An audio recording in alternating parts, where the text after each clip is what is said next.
Hey, hey, hey, we're back again with Tatt Chat. We're here with Robert Hart. Why don't you give us, obviously, your name, but how long you been tattooing, where you tattoo out of, and what style you prefer to tattoo? We'll go from there. My name's Robert Hart. I just go by Hart. I've been tattooing now for 15 years, and I tattoo out of Temecula. The shop's called Envy Inc. And I've been about 4 or 5 years now, I said. Okay, yeah. Love awesome. it. It's a good spot. Hell yeah. Yeah, it is. It's a beautiful tattoo shop and a solid crew of people.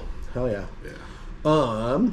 So first question I like to ask everybody is, how did tattooing come into your life? Like, what's the first memory you have of like did uncle have a tat or dad have a tat, or like your neighbor have like a cool eagle, or like how did like what's your first real memory of a tattoo? Like, how did tattooing come to you?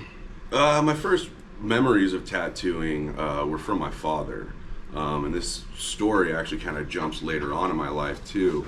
I grew up in a condo in Anaheim, right off Lincoln and Magnolia, and my dad used to go to this shop called Autumn Moon, and he had a couple like surfer tattoos growing up. Hell yeah. A couple down at the Pike, and just little ones. And I remember later on in life when I started kind of getting into tattooing and like knowing tattoo shops and artists, found out I grew up in the backyard of Tattoo Land. Didn't even know that, until I got older. But yeah, like our backyard, that fence was their backyard.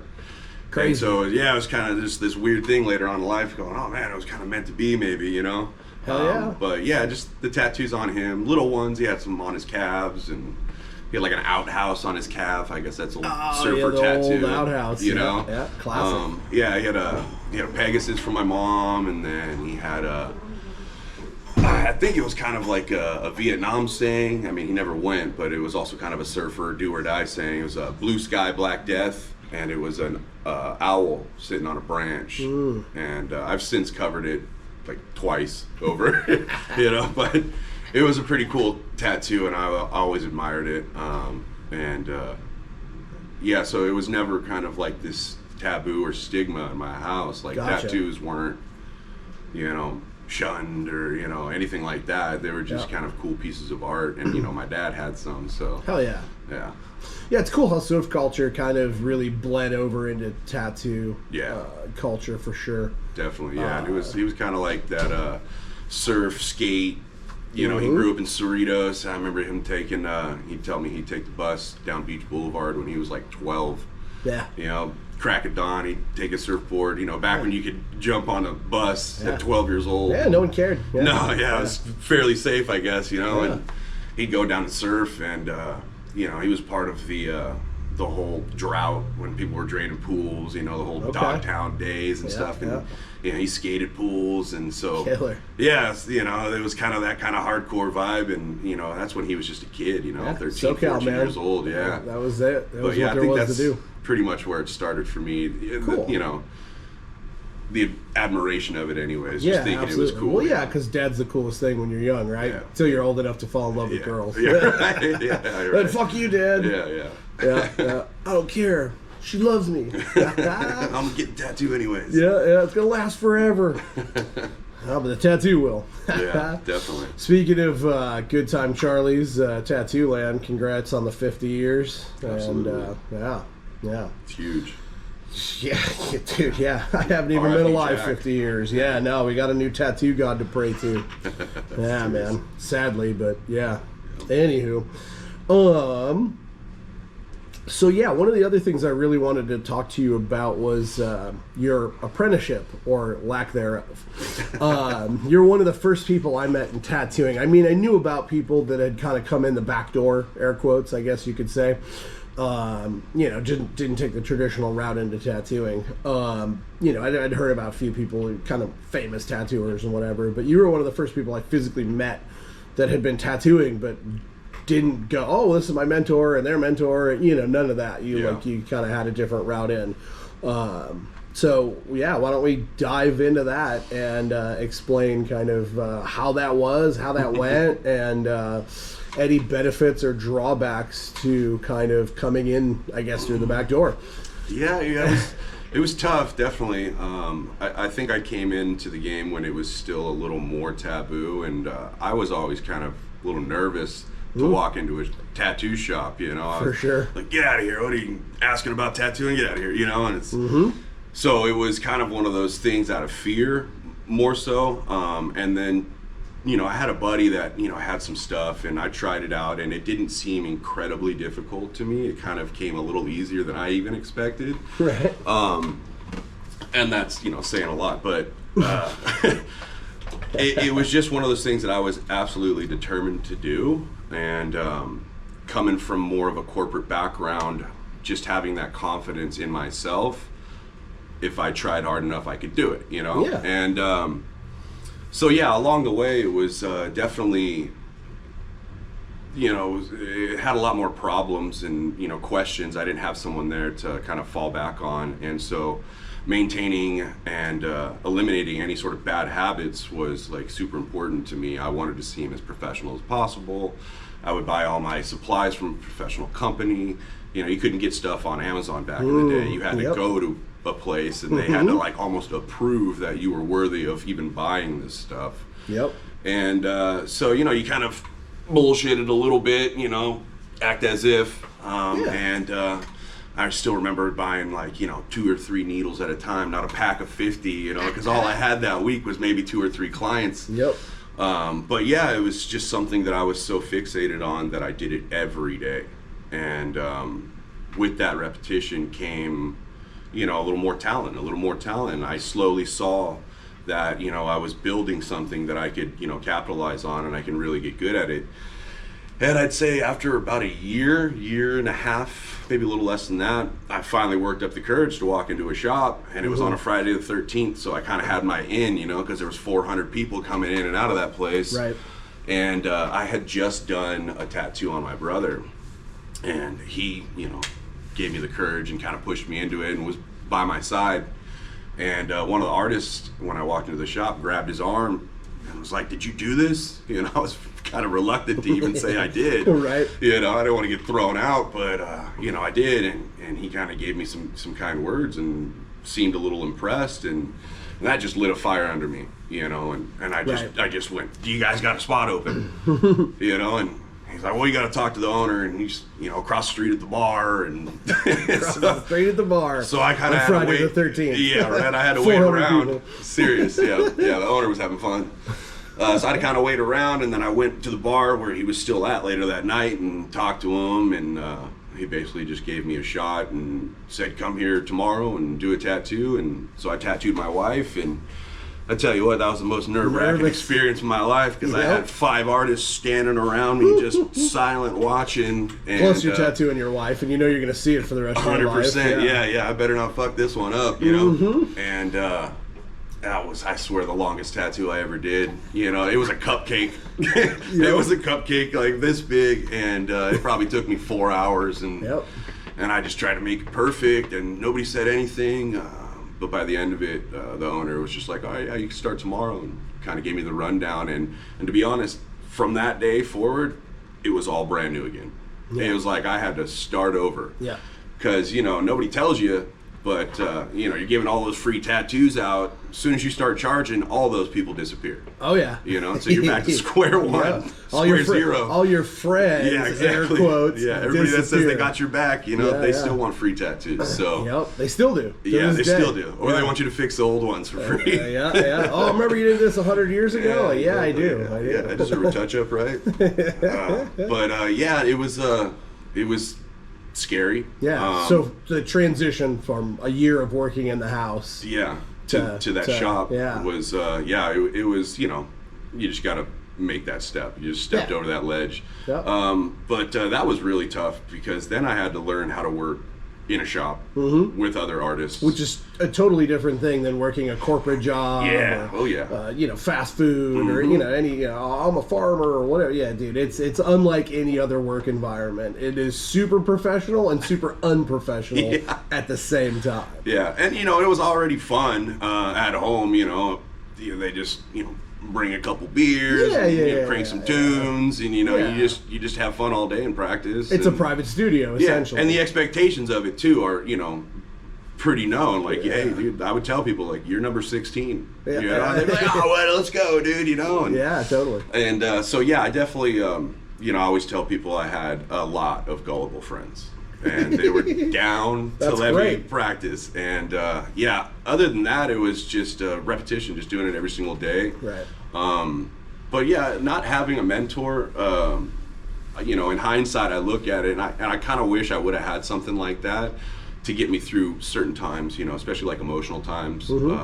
But the fact that I quote unquote did it on my own, or at least pushed through those hard times in the beginning, it definitely gives me a lot more pride and determination and strength when any hard times come up, even now.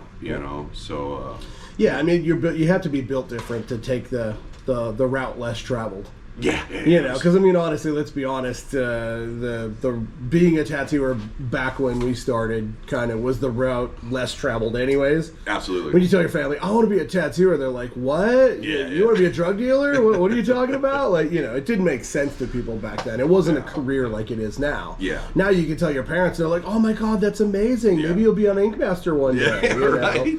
Oh, maybe you'll be famous. This was pre-Ink Master days. All of it, and like you said, you couldn't even buy the internet was not really an option yet, And whatever rap that has nowadays, like all the TV shows and stuff, at the very beginning, man, that was my Bible. I had tattoo magazines, the little bit on YouTube you could watch. Which was almost nothing. Nobody was posting instructional stuff. Now that's like a new trend. People tell like their needle sizes and their ink mixtures and all of that stuff. Basically, I'll come do the tattoo for you. Yeah, and it's a little wild to see because that was kept so secret for so long.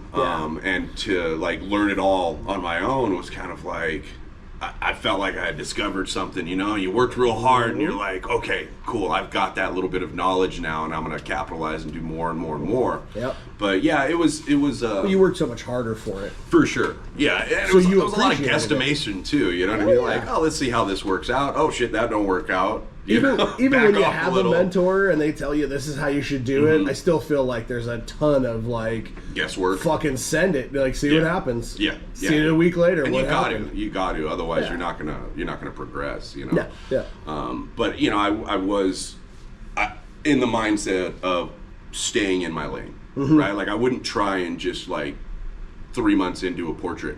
Or a back piece. These kids I don't think I attempted a back piece till about 7-8 years in, you know what I mean? Right. Definitely didn't finish one till well past that, you know what I mean? Yeah. But you start a lot of them, you finish few of them. Yeah. Unfortunately. But it was a lot of fun. I tell you that, it was a lot of fun, but there were definitely hard times.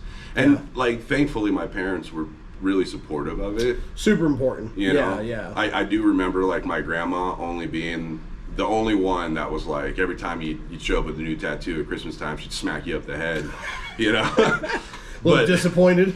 Well, until like I got my grandfather's portrait after he passed, she liked that, and then I started making a career out of it, and then she was proud. But yeah, of course, in the beginning, that old school mentality is like, what are you doing? You just get more and more and more. So it was a little scary in that sense, you don't want to piss off grandma, but yeah, my parents always had my back. That thought it was cool. Even when I got my first tattoo, like the day after I turned 18, my dad took a picture, put it up on whatever tattoo website there was at that time, and it made front page, and I felt really supported. It was a good feeling. Cool. Yeah. Hell yeah. It was nice. So what was the first shop that you got into? What was the name of it? 6th Street Tattoo.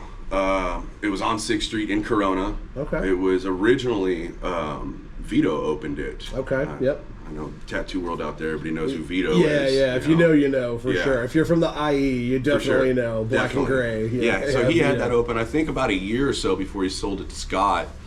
And I got to meet and talk to Vito a couple times, just shooting the shit, smoking cigarettes out front and stuff like that. Yeah. He's a cool dude. But it was a very traditional shop.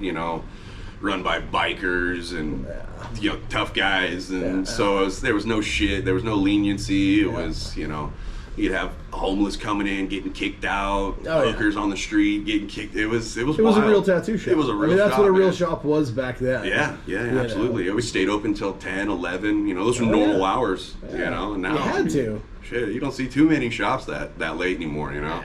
COVID ruined everything. Yeah, it really did. It changed a lot of things.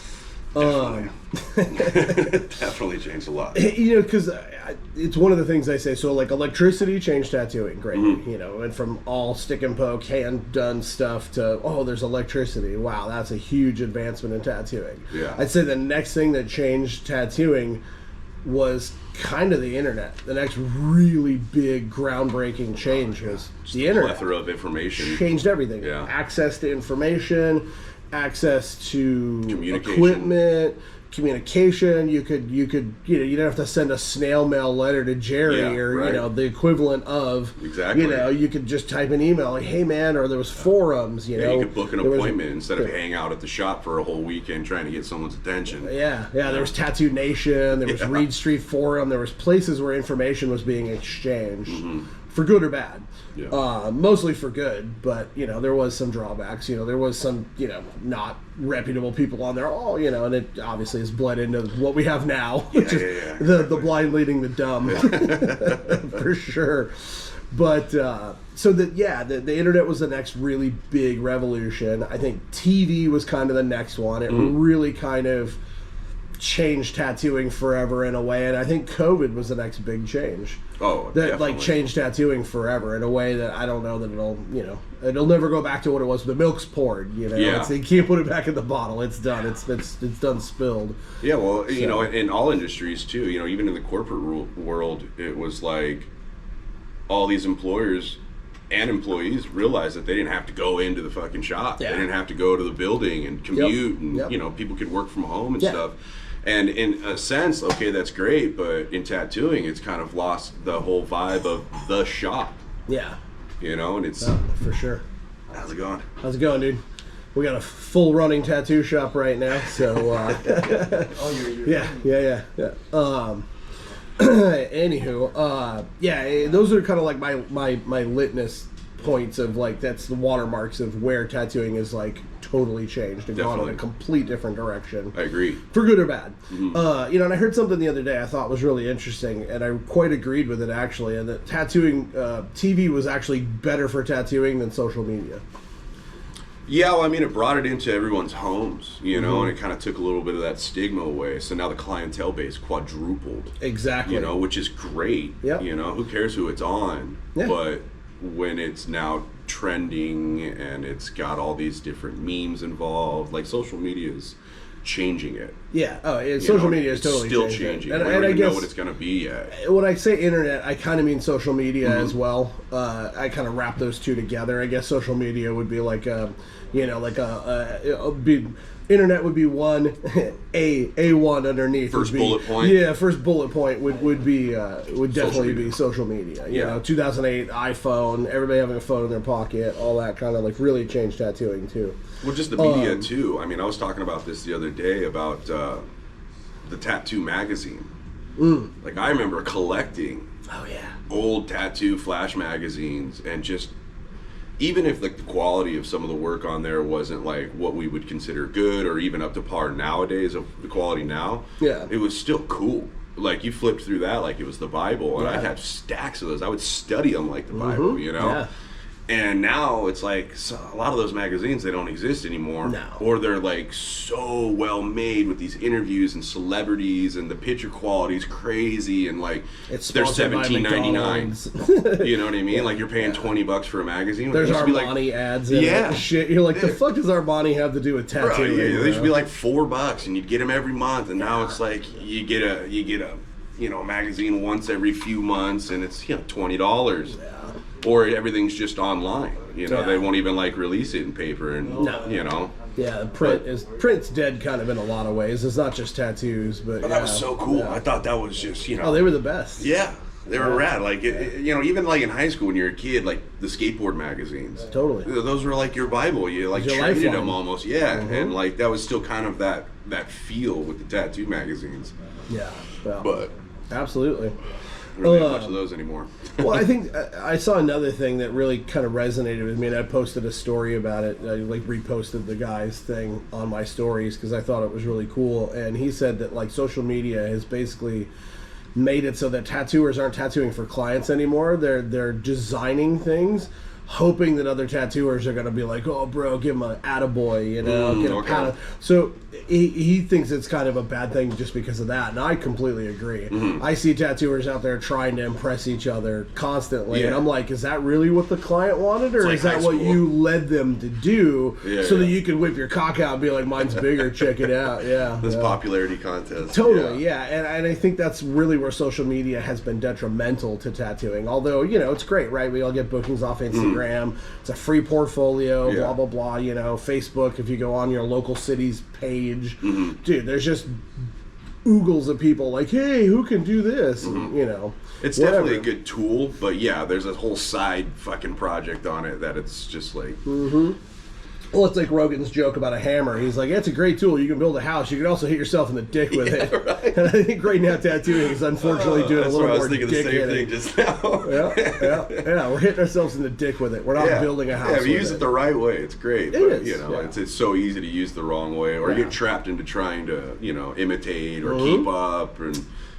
now it's like I feel ancient coming to some of that stuff, because I work with guys that are, almost half my age, and they're like killing it, they got 15, 20,000 views and likes, and I'm just like, what, dude? Like, I watched you make that. Like, no offense, that was cool, it was cute and all, but I don't even think that way. Well, here's my thing though. It still goes back to like, are you getting paid for it? It just depends on 15,000 likes, are you getting money? Is that just paying your bills, or is the client? If the payment is, now like you've got 3 or 4 more clients this week, then who knows? Well, for sure. If you're getting paid by the video, that's a whole other thing too. Well, yeah, absolutely. Yeah. There are people out there that do that as well. Oh, yeah, absolutely. But all these people that are caught up in all that world, I always kind of joke. I'm like, can you pay your electric bill with your 15,000 likes? No.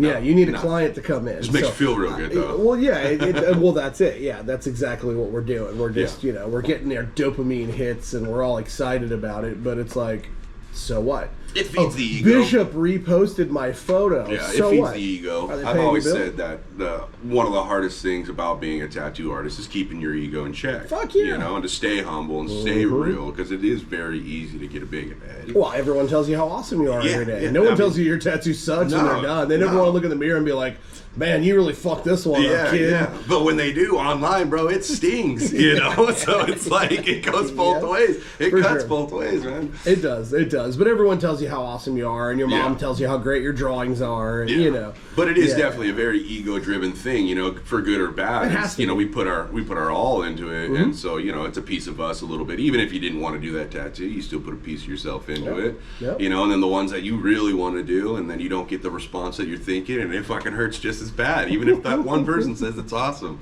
You want everybody to say it, Yeah. So, it's this catch-22 of, you got to use it, for its good and bad, because that's just kind of where we're at right now. Oh, absolutely, When in Rome, do as the Romans. Man. You can't not. I mean, I don't know any that are just like not using it. No. I don't know any artists that are just like, I don't do that. There's a couple. Might be way up here, or different generation for sure. I don't think Philip Blue has anything. Yeah, I don't think Greg was fucking with that shit back in the day. No, not at all. Yeah, he wouldn't have conformed. No. Yeah, he got out just in time. He did. Smart man. Right. He made a lot of smart moves. I think we both learned a lot from him, which I think is a good segue into. So you were at 6th Street, and then when I met you, you were at Body Graphics. So how the transition? How did we get from there to there? So when I was living in Corona, working at Corona Tattoo, and like I said earlier, that was a real struggle. I was still trying to find my place. I had no style. I was just doing stuff off of whatever they brought in. Yeah, you pick it, we stick it. Yeah, a couple things. A flash maybe. I had no clue how to do lettering. I was one of the cornerstones of tattooing. Bro, I got in trouble. All these kids out there, if you don't know how to do good cursive and some decent lettering that Start looks practicing. fun, yeah. I don't care how good your other shit is. It doesn't matter. I did a couple lettering tattoos, and look back on them now, they're god awful, but I did my best, and well, that's all you can do. They were real flat bottomed letters, and everything was uneven. The flow was terrible, scratchy lines. It was horrible. The client loved it, obviously, but of course, my boss saw it and he was pissed. He was like, "You're basically on lettering probation. You're not allowed to do it until you could prove to me that you can even draw it." And I was just like, "Fuck, dude, that hit me really hard." Yeah. And he was kind of a tough guy, and so he got in my face and tried to lead by intimidation and all, and it kind of just rubbed me the wrong way. I was like, "What am I even doing here, right?" And I had just found out that I was going to have a baby. Okay. And so it was kind of a weird transition at that point. Yeah. So I left that shop, and I just decided to work from home. The baby was coming any week now, and I had an extra room, just totally made it a studio, and went back to doing that. And because I was paying rent at that place, booth rent. I should not have been paying booth rent. He kind of slid that over on me, right? I never did percentage, and I was paying $1,000 a month back then. That's almost good money standard back now. then. Yeah, he was definitely pulling it over for sure. I decided to save a little money, and then I stayed at home and raised my oldest for a whole year. Okay. Within that year, we moved out here to Murrieta. Okay. And that was because my wife got a job out here, and she didn't want to commute to Irvine. Yeah. She was driving 2-3 hours a day. It was crazy. Brutal.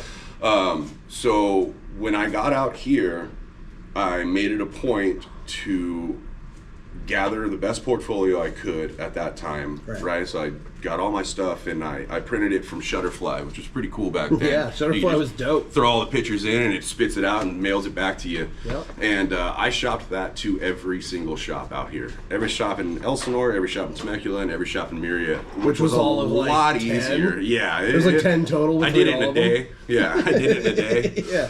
And I had a couple bites, a couple offers, but what I also did was ask everybody who I thought had a really cool tattoo, where'd you get that from? And the overwhelming answer was Body Graphics. And so I definitely made it a point to go back there and talk to Greg, and he offered me the job that day. And I fell into probably the most lucky situation possible. His good friend Bob just left, and there was a spot open. Okay. And every artist in there was fairly booked out, and they needed a walk-in guy. Yeah. So I got to take everything for almost an entire summer. Yep. Everything that came in through the door, I got. Hell yeah. And I was so fortunate to have that. That was game changing. That pretty much created a clientele base that lasted me for at least a few years until I got out of that shop and into more black and gray realism. I was there for, I want to say 5 years. And that was some of the funnest times tattooing ever. I tell you what. I met you. Yeah. That was great. We had a good group, and it was super fun. Just working under Greg too, he was really kind of a father figure / grandfather figure, to me in the industry.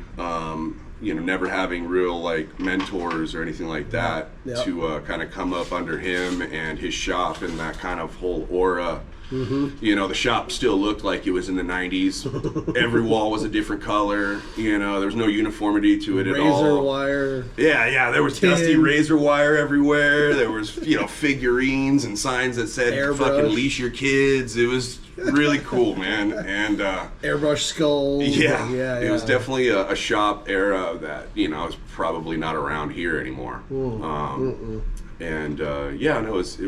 was awesome. Yeah, it was a lot of fun. It was everything you could think of, right? As far as wanting to work in a tattoo shop, all the stories, all the clients, it was badass. Well, yeah, I mean, he was something else. He was an extremely smart business person. He was definitely 2 to 3 steps ahead of where everyone else was in the industry. I remember him saying he was one of the first people to ever bring a piercer into the shop. That he had the first one that got burned down.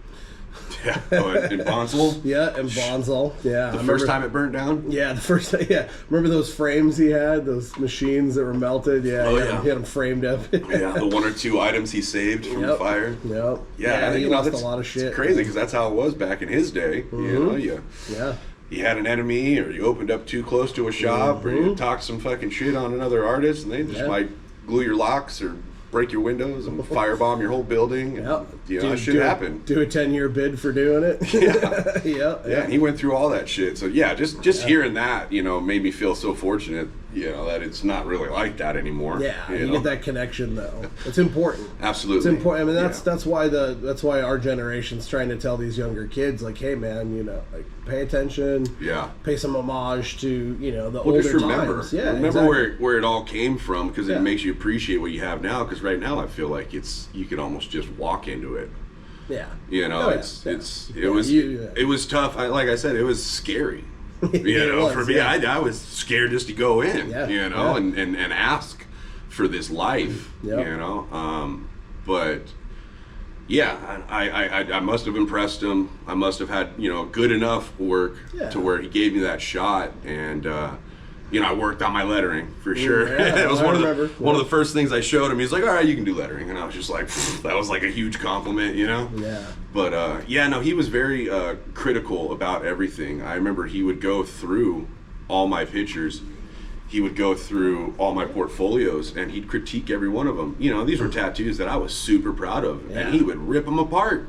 Yeah. And he's like, I'm not putting it on our webpage if it looks like shit, you know? And like, you need that, you know? Because at this point, I'm like 3-ish, 4-ish years in, you know, starting to get a little bit of confidence, starting to get a little, you know, I don't know, bravado, cockiness. That's about what it happened. Yeah, you know. Now it's the first year. Yeah. Yeah, the kids think they're that good the first year right now. Yeah, exactly. But yeah, no, he knocked me down a little bit, but it was good because it you know, no one else was going to do that, and nobody really does that nowadays. No, everybody tells you what you want to hear and just says, fuck it, kid, you know, like. Yeah, no, there's an old story about Mike Malone, and when people would bring a portfolio, he'd be like, I got two things for you. You want me to tell you what you want to hear or what I actually think? You know? Exactly. It's different, you know? Yeah. Like when I asked Bugs for a critique of my portfolio, he said 4 times, he's like, are you sure? Oh, fuck. He's like, I've seen grown men older than you crying out that front door. Oh, yeah, that's I said, yeah. I said, yeah, I want it. Are you sure? Yeah, by the 4th time, I think he was just sick at fucking trying to scare me away. So oh god, dude. He lay into you. I almost quit. For 2 weeks, dude. I was like, what am I even fucking doing? He's so right. Everything I do sucks. Like, and I mean, I was 12 years in, so you know, I'd been through the whole like first ego inflation of 6 years, and my mentor's like, how the fuck did you even get in here today? And I'm like, what do you mean the front door? He's like, how did you fucking fit with that big head of yours? I'm like, oh shit. Serious. I sat down and knew I was about to get my ass chewed. That was the first time. But sometimes you need to get broke down a little bit, you know, to build up more. Yeah. You know, it's a good trimming of the fat. Yeah. You know, and then you build back up. But I appreciated that. You know, he was definitely very important in my early on career. Oh, absolutely. Yeah. No, Greg fostered a lot of people, man. He really. You know, I mean, it's the second person to ever have a shop in town by like literally a couple of months. He opened up just after Dan had moved down here. Yeah. You know, so he really kind of fostered the whole valley area, you know. I mean, he's the reason a lot of people had jobs, you know. He had people like Ben Korn and Jeremiah Barba. You know, he had the flash he had on the walls in there. Oh my God, classics, bro. Priceless. God, he had some cool shit. Oh, yeah. I used to love just walking around and finding the penises on the lower back tats and all the crazy old shit. Yeah, there was always something to do, too. If you were bored or not busy, you could go look at that flash and just get a little piece of history, I would always get, you know, just a little motivation, and you know, you'd check some of that out and be like, oh man, that's a pretty cool Reaper. It's a little old. Let's modernize that a little bit, you know. And that's evolution. That's how things, you know, everybody takes from someone. You know, nobody's original. What's the saying? Oh, you invented a dragon? Sure you did, kid. Exactly. Well, that's my dragon. No, it's not. It's a mishmash of a bazillion years of dragons. Exactly. Yeah, and if you could take a little from everything, you know, and kind of make it your own, to me, that was necessary. You know? Yeah, absolutely. Especially being young early on, trying to find your style, not even knowing what style is. Yeah, really. you can't even barely spell style. Yeah, Have exactly. one. Yeah. And I remember I had like a rose, and I was like, "This is my rose," and it was like an amalgamation of like 4 of my favorite neo-trad roses. Yep, I remember. You know, and I think I got a painting somewhere. yeah, and I could those. just draw them on, you know, and then I remember just fucking hating that rose after a while. Just like, what am I doing, you know? Yeah. But yeah, you start from square one again, and Yeah. just keep creating. Yeah, well, it gets better every time. Yeah, You know, exactly. you learn how to change. You learn what you like. You see what ages. Yeah. You know, you see it later, and you're like, oh, that was a bad idea. Yeah. Or, you know, like I should do Well, it and a it's little cool too differently, because and- you can remember when that was too, you know, and that's why I always say tattoos are, especially for me, is like I can look at a tattoo and remember where I was at, who gave it to me, Yep. where I got it, how I was feeling that day. You know what I mean? Like a whole plethora of things. Like it's just a time capsule for me. Yeah. And you can do that with tattoos you did on people too. That's how I remember people. Yeah. It's Oh, hard yeah. to remember their names sometimes. You tell me their tattoo and I'm like, fuck yeah, dude, I remember you. Yeah. How's it going? How's that tattoo look? Yeah, no, I need to see the tattoo. Yeah, absolutely. I mean, most of my clients, they got their tattoo next to their name in my book. You know? And it's Yeah, like, yeah. I have Andrea, fucking horse tattoo. Yeah. Yep. Yeah, you look through my Rolodex and it's the same thing. Yeah, it's You got it. I mean, it's our so world. koi fish, Yeah. koi fish back piece, koi fish sleeve. That's how our minds operate. You know, that's what I turn to. Yeah. Some people I barely. Some people it's still not even a name. It's just like Just a it took- tattoo. It took me like a couple years to actually really remember their name. I Yeah, just have them you, like, down drag as, it back. Timepiece. Yeah, right. Exactly. Like I did a clock, or I did a this or that, and I don't change them because it's fun now. Eventually, you know? we become friends, and we'll put the name on there. Yeah. You know what I mean? Right, you earn your name. Yeah, right. It's like Fight Club. Serious. Gotta keep coming. Yeah, Earn I your don't know. name. Yeah, it's anonymous until then. Oh, that's great. Hell yeah. Oh, good times. But yeah, that Body was Graphics is rad, man. It was a really cool shop. Yeah, we had like a sound studio in there. Oh, the jam room, Yeah, dude. The it was- fucking band room. I guess way back in the beginning, that was Greg's office, but then he Yeah. kind of moved behind his station, and it was just this large room. We had drum sets, all my guitars, yeah, you know. bass and guitar. We used to jam, me, It you, was and so Chris. much fun, dude. Yeah, Gosh, we- just like on a slow day. Yeah, pretend we go were in a there. band. Yeah, we just shut the door and jam out all day. Clients would be like, "What the fuck's going on, dude?" Yeah, it was a good way to attract clients. Yeah, Yeah, it if was anyone cool. was walking It was by, loud. what's that? It was good. And Greg didn't mind too, which was awesome. Yeah, he was all about it. He was pretty supportive of a lot of cool shit. Yeah. I inherited a lot of really rad stuff from him when he retired. Oh yeah. He hooked it up, man. He gave me some cool shit. He gave me my first issue of Tattoo Time. Okay. The Yeah. first like actual OG original yeah. copy. He gave me Yeah. a couple of sick machines. Like, oh man, he just Found all those cool signatures in there. oh the books. Yeah, he poured it on, man. He was so sweet to me.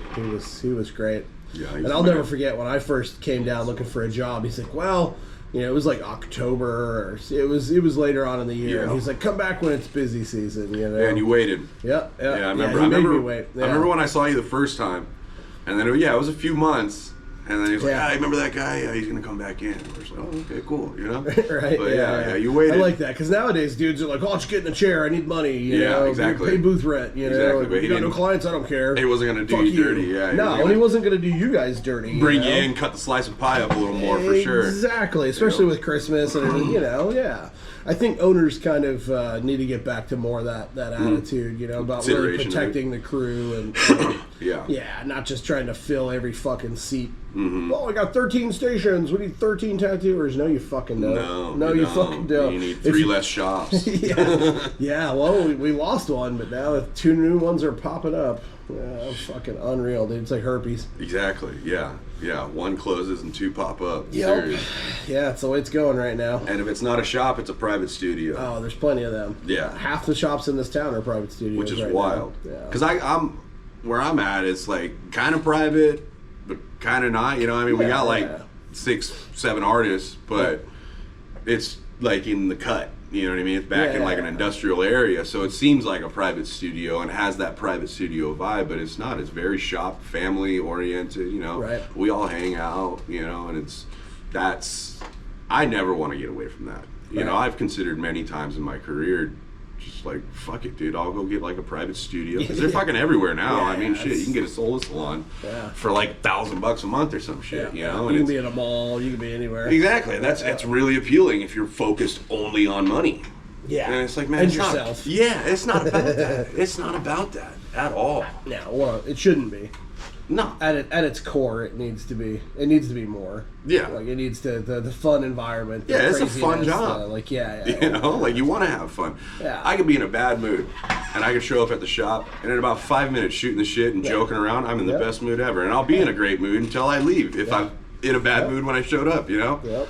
But, yeah, that's you can't get that if it's just you, your client, and 4 walls. No. It's not the same. I mean, you might be able to provide a nice, safe environment, sound quiet and all that, but you're not going to get You're not going to hear any dick jokes. Nah, you're not going to get that environment that, you know, cracking jokes and busting balls and breaking bread. You're not going to get crazy any of that shit walks in like, hey, you guys tattoo dicks? Like, I don't know. Where's the apprentice?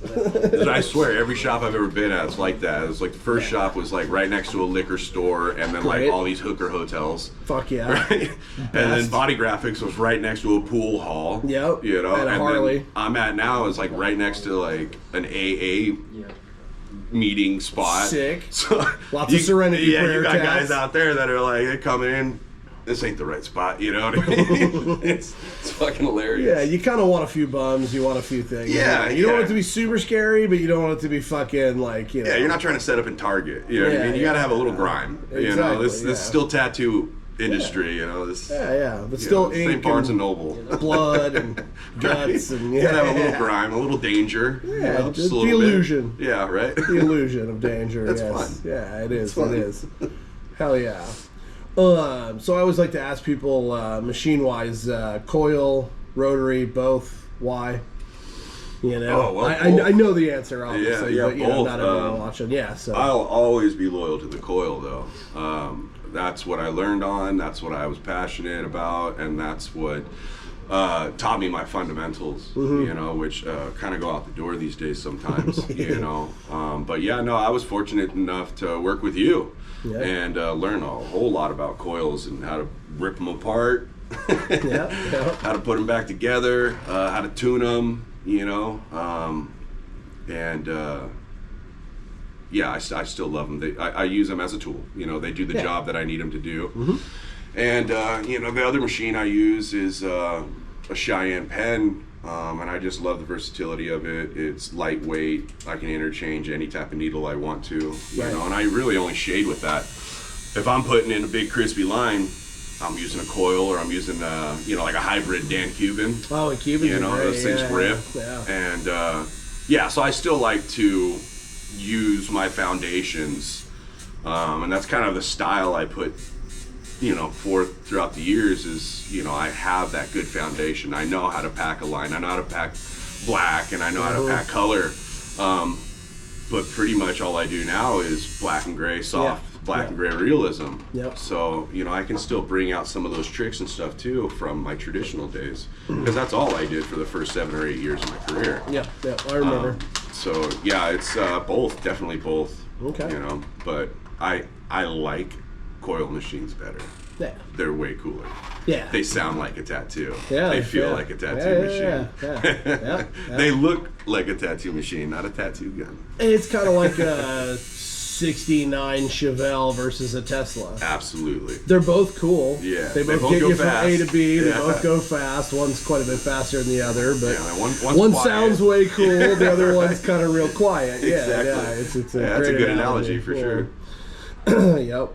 But yeah, we know about tearing machines apart for sure. Oh yeah. Good old shenanigans. Yeah, don't back talk in the day. shit with your machines around, man. No. I was just talking about that the other day. You're old enough to remember if you accidentally left the shop computer and your Facebook logged in. Oh, dude, you're waking up with all sorts of shit on your page, dude. And that's back when everybody used the central computer and they tried to log in, and then if you left that shit open, you were in deep shit. You might end up gaying the next morning. Oh, dude. you were, yeah. All of a sudden you're getting messages from people like, hey, bro, you all right? What's going on? Did you get hacked? I don't even know if that was a thing then, but yeah. You got hacked by your buddies in the shop, dude, and all of a sudden you're gay as shit. You knew immediately. All over your fucking, Or if you left like your phone on the aux.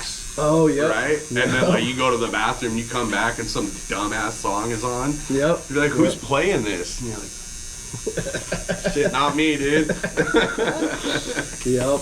Yeah, leaving the shop computer logged in with your information. Yeah. You gotta make sure you log out. It's not a good decision, for No, sure. no, Don't your family. forget that. Because that's what it was back then, you know. Yeah. I mean, it was a tool for tattooing, but it was mostly like, seeing your friends from back in the day, or grandma, or dad, or whoever, you know. And I think that's all my Facebook is now. Is everybody pre-tattooing. Mm-hmm. People went to high school with, all my buddies from home, my family, stuff like that. And then Instagram is like from that point on. It's business. I'm pretty sure that's like when I started my Instagram. Was when I started at the first shop. Okay. Because I can kind of track it down almost to the day. Like my first post was when I was in Corona, right around the time I started at that shop. Killer. And it was funny, dude. Looking at some of those pictures back then to now, it's funny. You got to remember that stuff, though. It's changed so much. I keep all my old portfolios. You got to remember where you came from, And I'm proud to show those to like apprentices. Yeah. That's what I do too. You think you suck, dude? Check this shit. This was 2 years in, buddy. I know. You know what I mean? know. Like, don't worry, you still got more time to go. Yeah. Like 2 years in, they're killers now, dude. They're fucking. They're where we were 10 years in. Yeah, I know. Yeah, it took wild. 10 years to get where they're at in 2 years now. It's wild.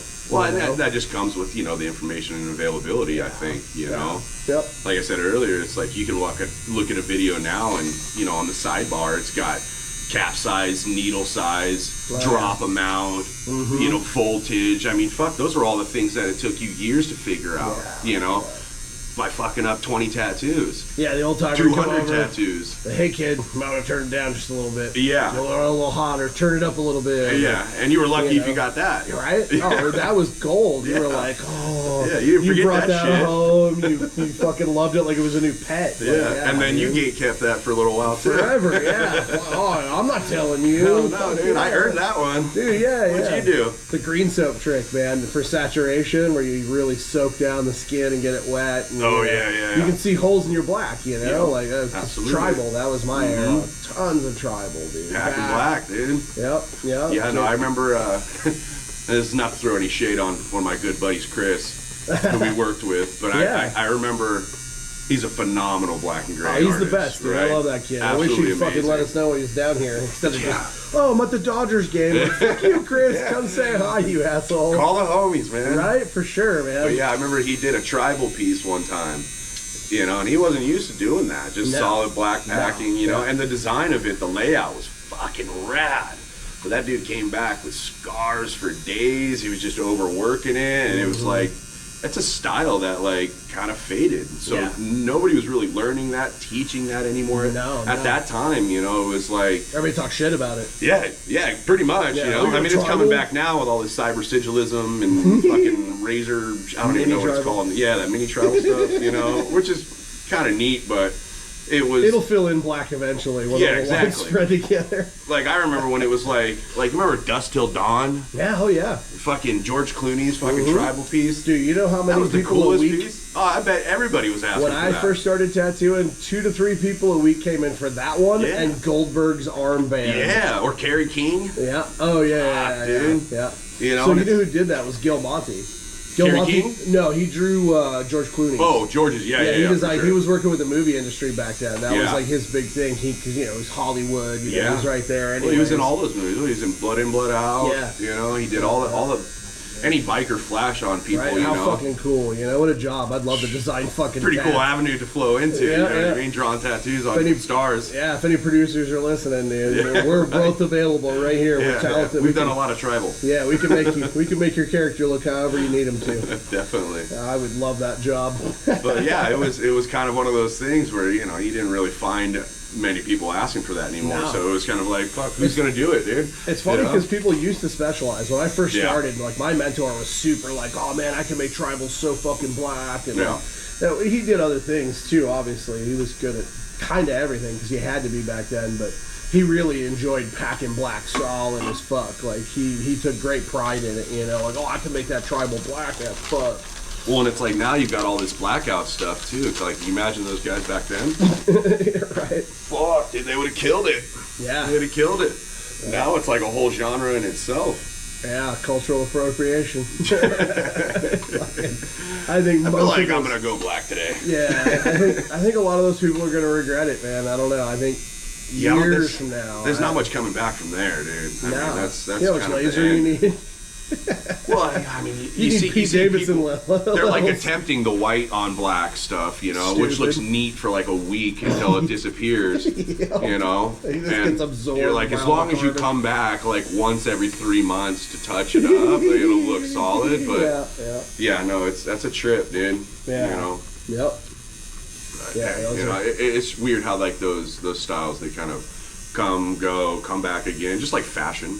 It's exactly, you know? It's just exact like same fashion. thing, Yep. It's a trip. Yeah, the lower back tattoos became under boob tattoos. They didn't even change them. They just flipped them upside down. I'm seeing a ton of girls doing lower back tattoos now. It's getting popular. I've done a few. It's wild. And you know what else is getting popular? Low-rise jeans again. Yep. The 90s. It's like, what is happening? Like 20 years went by and it's all the same again. Same haircut, same teeny wheels on skateboards. That's when I knew it was back. I was like, you know how many times I ate shit on a teeny wheel just so they could develop cushions and big nice wheels? It's like, we went through all that for you guys. What are you going back for? Are back. Yeah.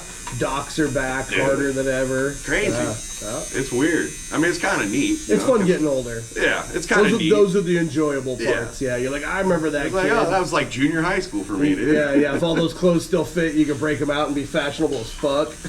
Yeah, I know. Yeah, if you can find a vintage pair of Jinkos nowadays, shit, they're worth $200-300 easy. Oh, easy. Yeah. Crazy. Yeah.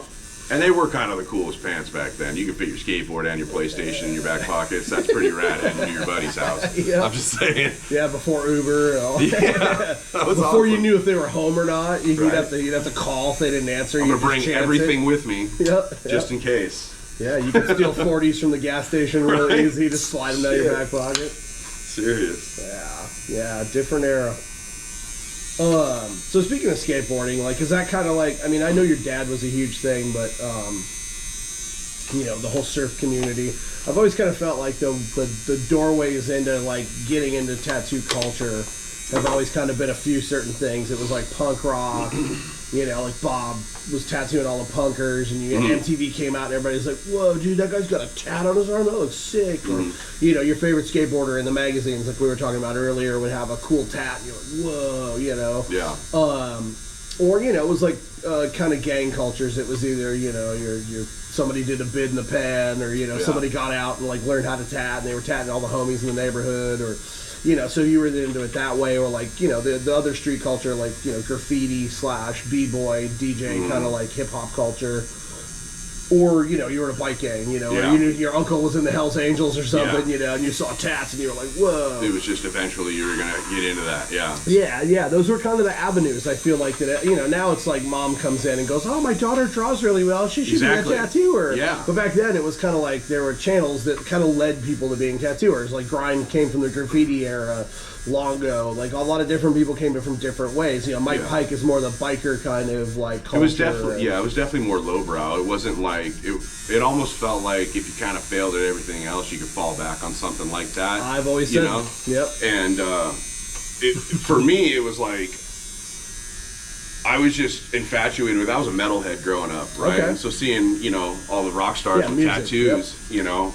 And like pop culture, like movies and stuff, you know, like I was saying, Dust Till Dawn and stuff. I thought that was bitchin'. Oh yeah. But it was just kind of like it just happened as far as like just timing. I think I had gotten laid off for like the third time. This was like 2008ish. You know, economy's kind of falling apart. Everybody's getting laid off and shit. And I remember I was hanging around the pool with all my friends, and I got a phone call, and I got laid off over the phone. And it was just so crushing because it was like the third time in a few years. And it was nothing, you know, I did wrong. It was just, you know, they couldn't afford me. You know, they're downsizing. It is what it is. You know, I was expendable. And I just remember feeling expendable, like really feeling like that. Like I don't really matter that much. And something just kind of switched. And, you know, I was hanging out with a bunch of guys that were all tattooed. And growing up, all my friends' older brothers were all like gang members and stuff. So seeing all that. Gotcha. My buddy was a struggling tattoo artist, and he kind of was like, dude, I'll teach you how to tattoo. You fall in love with it. And I was super apprehensive. I'm like, I'm 25, and I'm going to start over, dude, you know? And so I remember I threw him a tattoo party at my apartment, made him a bunch of money that night, had like 30 people in this tiny little apartment. Sick. And I broke down setup for him, every single thing. I just sat by him, you know what I mean? Fucking watched it like a hawk. And I think that was when I kind of fell in love with the process of it, because it isn't just like, bam, you have a tattoo. There's That's a wizardry. whole process to it, you know? Yeah. And that's what I think I fell in love with, was just, you know, the cleanliness, because my OCD just kind of like locked in on that. Like, everything's got to be clean and it's in a certain spot, and, you know, and don't touch this is my area. And then everybody's just watching you too, you know? So it kind of felt like a spectator thing, and I was just drawn to it.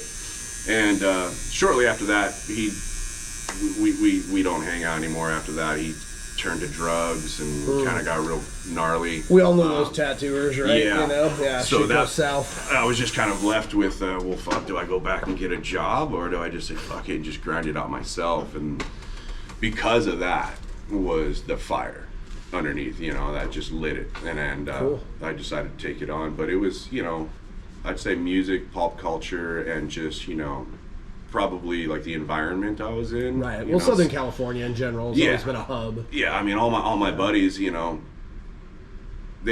my parents would probably say those weren't the right friends to hang out with, you know. But I was attracted to the bad kids, I guess you could say. You know what I mean? Yeah.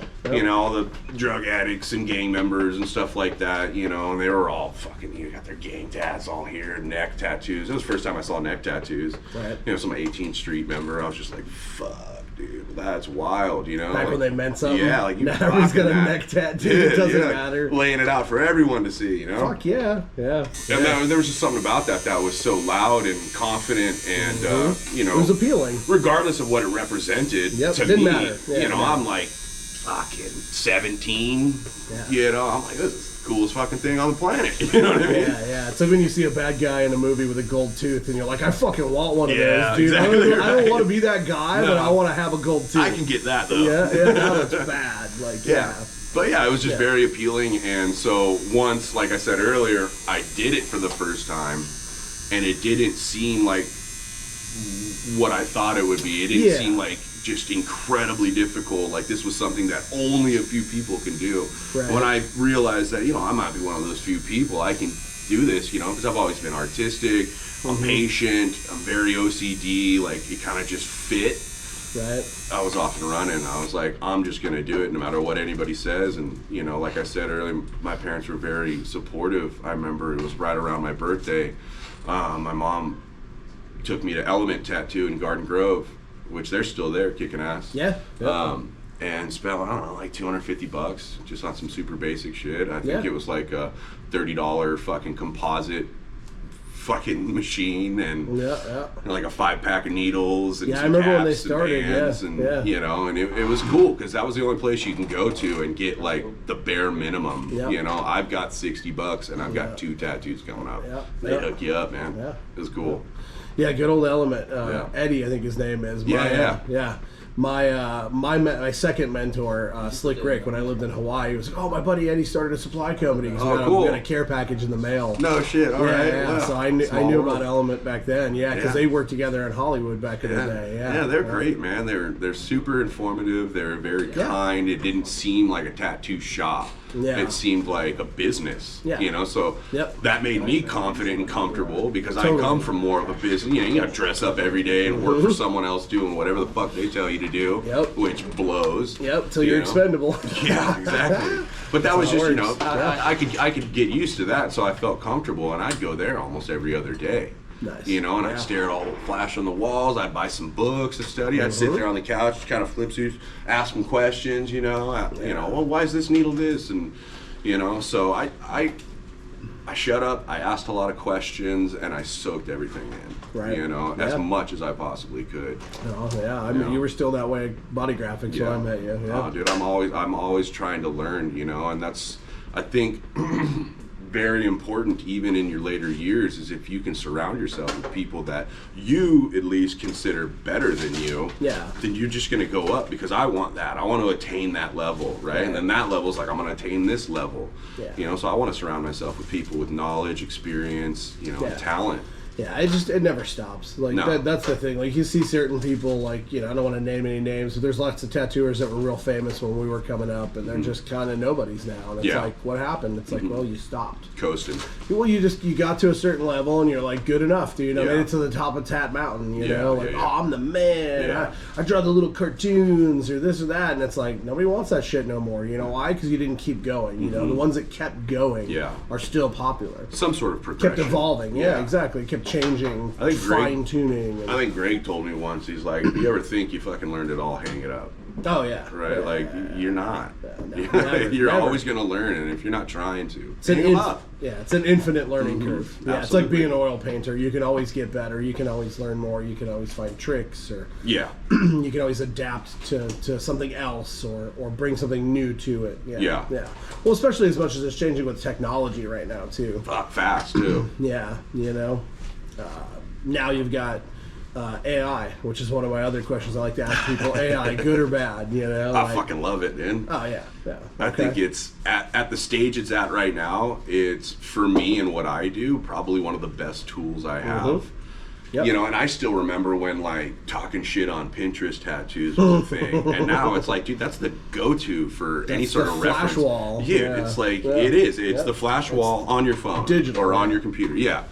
But yeah, no, just the possibilities and options you can create or have it create for you are endless, and that's priceless. Because I do recreation. I prefer to do realism of a picture from life, or now it's like a lot of it's AI, because it's so cool. There's no way you're recreating that picture unless you're like fucking Matt Jordan in New Zealand. You've got an entire photo studio of people to come and pose for you, which is fucking cool. Right.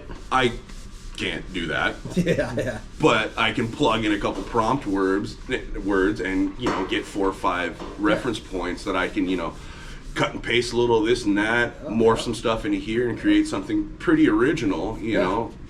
Like I didn't draw it, but it's original in my mind, because I'm gonna recreate that on you, and you're gonna get something that no one's got. Well, it's like the Lions, right? God, it's the same fucking 4 poses have been beat to death. Dude. Up until about 3 years ago, it was like everybody did the same lion, the same rose, the same eagle, the same sacred heart, the same praying hands, and now you've got 400 options of those at every profile imaginable. And it's just so much cooler now, and you can see it. You can see it in my genre. I can see when people have discovered it.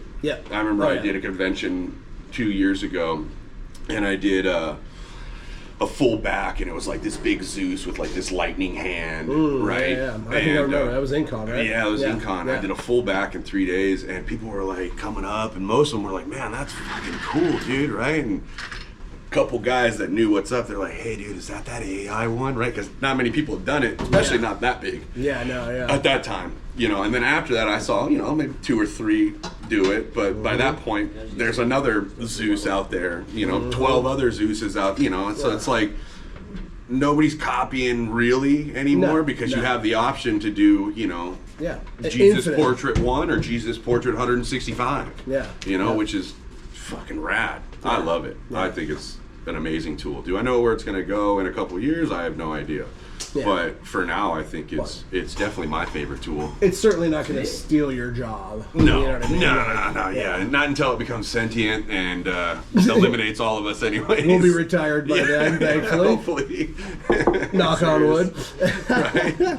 Yeah. No, I love it too. I think it's great. I think even traditional tattooers could benefit from it. I think anybody that works in visual mediums can use it 100%. positively. Yeah. Now, some of the origins of where it got its information was definitely stolen from certain artists. Yeah. A style of it, or we said before, everything comes from somewhere anyway. Everything's influenced by everything. Exactly, right? Yeah, there's no originality anymore. Yeah, you didn't invent shit, kid. Yeah, shut up. At least if you have the right attitude, you're paying homage to it. Yeah. You can have the wrong attitude and be like, you stole that. Well, it's just a matter of opinion, you know. And, I've battled with that a lot. Oh, yeah. I think we all did. Because in our era, it was definitely, people called people out a lot harder. Absolutely. I'll never forget, I did a tattoo on a real good buddy of mine. We were in a band, we toured and blah, blah, blah. But It was a microphone that was like a grenade. It was like an old school mic, but it had a grenade top and a pin. And he showed it to me, and I didn't know where he'd gotten it from. But he'd gotten it from Ink Nation forum. Okay. Some dude had posted it up there. Yeah. And I think it ended up on my some profile somewhere. And dude got a hold of me that did the original and chewed my ass. He's like, not only did you not change anything about it, you did a shitty fucking job. And, you know, I mean, in retrospect, I did a pretty fucking shitty job of it. It was the best I could do at the time, you know. I was stoked on it. That probably was a little difficult for him to track you down, too, no? It was not easy. I don't know how it happened, but, like, yeah, dude, he wrote me this huge email, dude, just fucking... Oh my god, dude! I was like, felt some type of way for sure. Oh yeah, I walked around feeling bad forever about that one, but you know, I eventually responded and just said, "Hey, dude, like, my customer brought it in, dude. I don't know where it was from. This is what he wanted, man. I didn't know. Yeah, you know, like, what am I supposed to do? Like, tell him no, you can't have this really cool tattoo? Exactly. Like, you know, and that's kind of where I came to the stance I have now of like, if you don't want anybody to steal it, don't fucking show anybody, dude. Exactly. Don't let your client take photo. Tell them like, dude, if you want this to be just me and you, don't ever take a picture. Yep. Put it somewhere where no one hardly ever sees it unless you're fucking. You know? No one's gonna do that now because they want to show it off. They want the clout. Exactly. Yeah. Well, and that, you know, they have to know like your shit's gonna get stolen. I always hated sketchbooks. No part of this can be reused. It's like, why'd you make this? Yeah. Why'd you sell this to me, dude? Exactly. Like, what the fuck was the intention of this? Well, like, and that's how it was then too. It was like a flash book, right? And so it was very personal. Yeah. But you also made 100 copies and sold it to people. Motherfuckers bought Porsches. That's how people did it. You know, that's how it was. And now it's, you know, Pinterest or AI. And people get paid to be on Pinterest too. Like creators do. Mm-hmm. Yeah, Pinterest makes a couple $1 billion a year or some shit. I forget. Like, they're not quite Facebook or Instagram sized, but yeah. Like if anybody copied a tattoo I did, I'd feel some type of way, but I'd also feel like, it's pretty cool, man. Like it made it to this person or this person, you know? At the end of the day, who cares, dude? It's not ours. None of this is ours. Everybody acts like they own tattooing. Like, oh, you slighted me. It's like, bitch, this ain't yours. It's a beer. It's that beer you're drinking right there. It's not yours. You're borrowing it. You're going to piss it out in a little bit, you know? Like, you don't get to keep it. It's definitely a lot less personal the longer you're in it, too. You know, now I give a tattoo to someone, it's yours. Yeah. Gone. Yeah. Not going to see it. Yeah. You know? Well, it's like art, right? When you're a tattooer and you make art and somebody's like wants to buy your drawing or your painting and you're like, I don't know how to price it. I don't even want to sell it. It's my special. And it's like, your job is giving away art every day, whether it's yours, an amalgamation, or just a straight copy of fucking Google. Like, you know. Yeah. That's your job. Like, that's what you're here for. Get used to it. Like, like, it's gonna happen. Set a price and sell that bitch, dude. Like, that's that is the job of an artist. Yeah. And if you don't want to get original, just make a copy of it. Yeah, dude. Sell them for way cheaper, and more people can have it. Yeah. I was just telling an apprentice that yesterday. I'm like, dude, make a copy of that. That thing's badass. It was like Leatherface, like the 70s version, you know, he's got that cool tie on. He's like, you know, he did a cool like colored pencil of it, and I was like, pressed? And he's like, like, should I like sell it or something? And I was like, fuck, dude, hold on to it for a while, make some prints, frame that one, put it in your station or something. Like, you know, advertise it. And if hard times hit, sell that bitch and make some money. Who cares? Make another one. It wouldn't take you 3 days. You got plenty of time. Exactly. It's a long haul. It's, you know, it's a marathon. It ain't a race. It's the long haul, and you know, it's hard to see that early. It really is tough. Absolutely. It's tough. Like 2-3 years in is I always say like 2-3 year marks like the breaking point, and that's where people get weeded out. That's where you start getting your first like slow times. You know.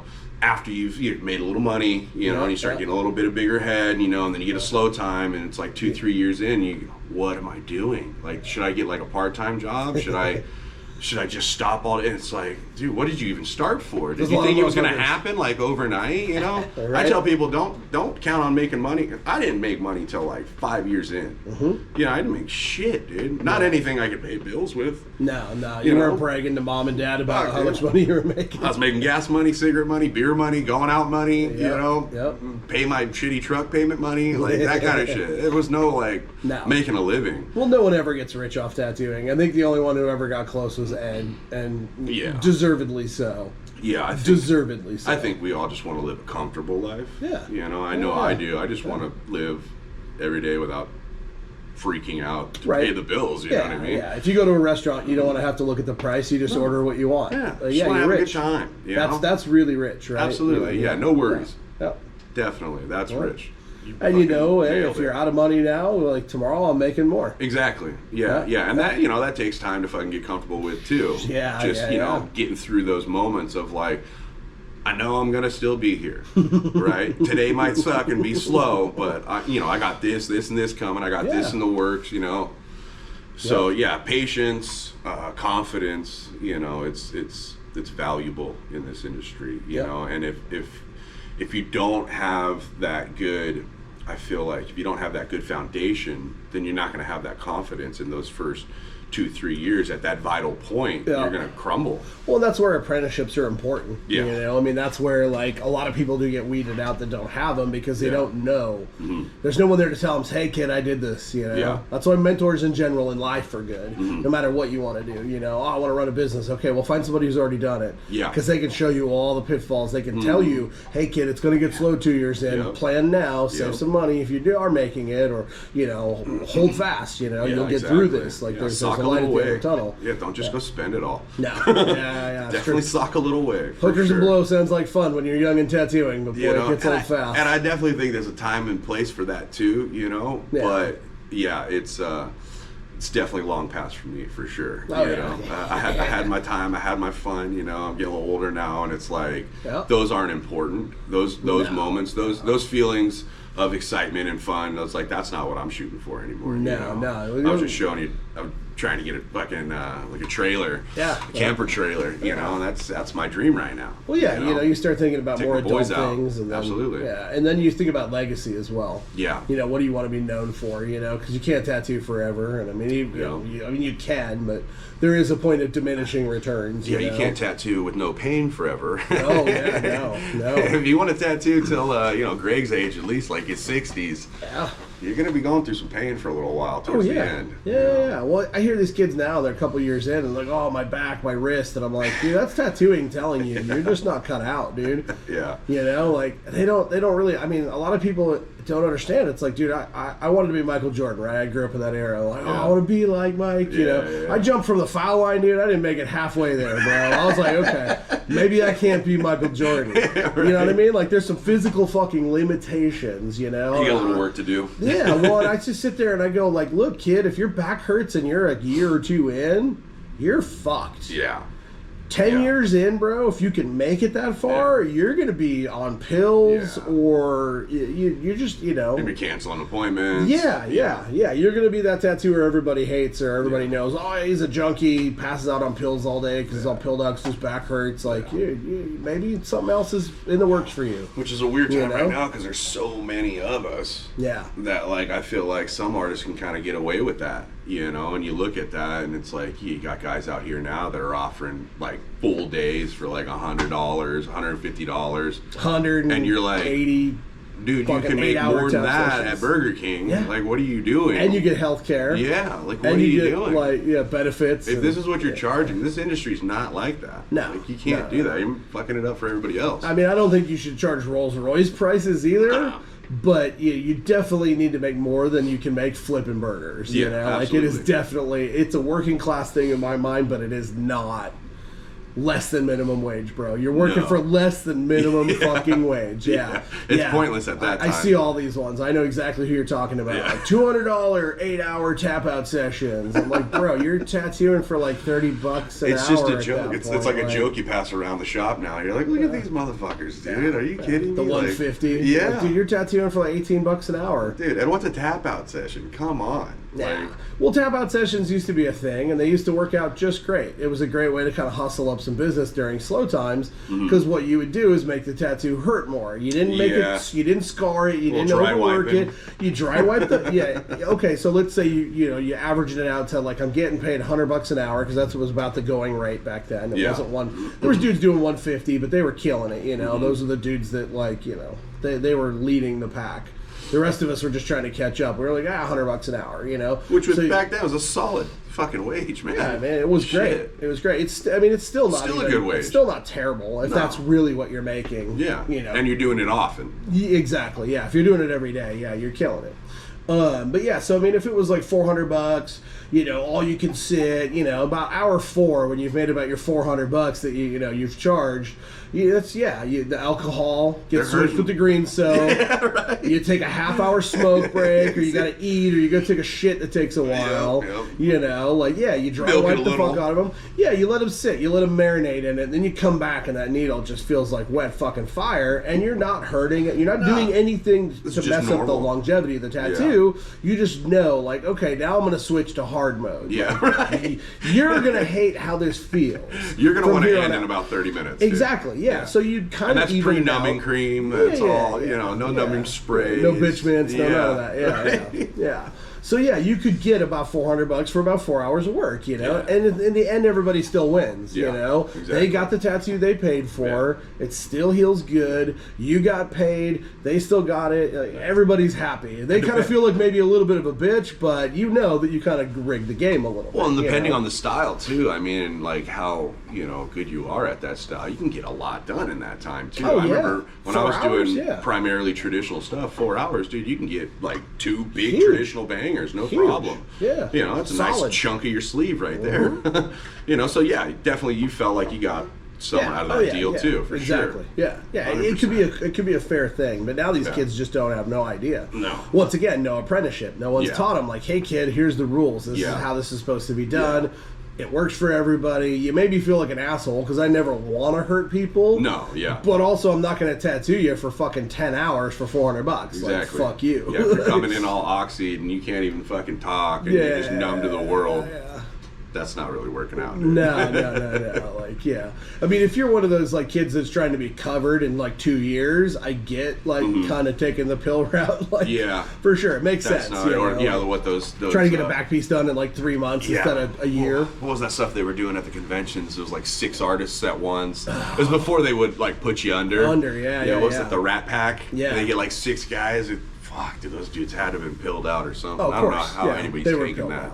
That's wild. Just knock out and wake up. I would take that way over, the anesthesia shit. Anesthesia? Yeah, fuck, that dude, shit's I know. dumb. That seems so dangerous. We all called it. Yeah. We all fucking called it, dude. I mean, it's sad. It was a neat novelty idea, but that just seems terrifying. You know, if you've known anybody that's ever had to go like under anesthesia and like listening to the nurses and the doctors tell you about the dangers of it, it's terrifying. Yeah. I mean, they take you to the brink of death and just hold you there for 8 hours while you're getting tattooed. That seems like a bad trade-off to me. I'm sorry. I want to guarantee I'm waking up. Fuck the tattoo. Shit. You're missing out on a lot. Plus, you're missing the experience too. You miss, bullshitting with your artists. The only way I kind of get why people do it is like, say you're a sports star, right? So you've got training, you've got an off season that's like a month or two, and you want to get a back piece. It's you like, get it all right now, I get why they do it that way. I don't agree with it, but I get why. I get the intention behind it. They don't have much time. Yeah. For sure. They're always training. They're always doing this. They don't have the time to heal a tattoo. Well, and they're also... And they don't want to take 6 years to get a back piece done because, every off season I get like one session done, Well, they're also in pristine health, too. They're athletes. So they're going to have a much greater chance of, recovering better, waking up first, But like, what was it, that one in Brazil? Who knows, what happened there? Brazil, just didn't wake up. I know, that's what I'm saying. It's like, if this would have happened in America, you imagine the fucking noise it would have made. I mean, they would have shut that shit down. Yeah, I kind of. I don't think that would be going on anymore. I mean, they're still doing it. Yeah. They're still doing it out in L.A. Yeah, they got that clinic / tat shop. But if you even call it that. I mean, shit. I remember. It's like fucking Anesthesia is like $10 grand just for the anesthesiologist. If you get like a boob job or some shit like that. Yeah. I can imagine it's like you're getting a tattoo and those are what, $150,000 tattoos or some shit like that. In my opinion, it's just a way to flex your money. Yeah. Get on the gram. It's like cartoon level, like getting tattooed, but Yeah. like even higher. Like I Yeah. paid way more. Exactly. A $50,000 back piece seems like nothing now. Well, yeah. Like you and- said, 10 to 15 of that's your anesthesiologist. Exactly. Now. And What like the fuck? getting that by cartoon though was like shit. That meant something. That meant a whole lot more than and not to say like the people doing these tattoos under anesthesia are nobody. I mean, some of them are really talented. Yeah, but they it's, are.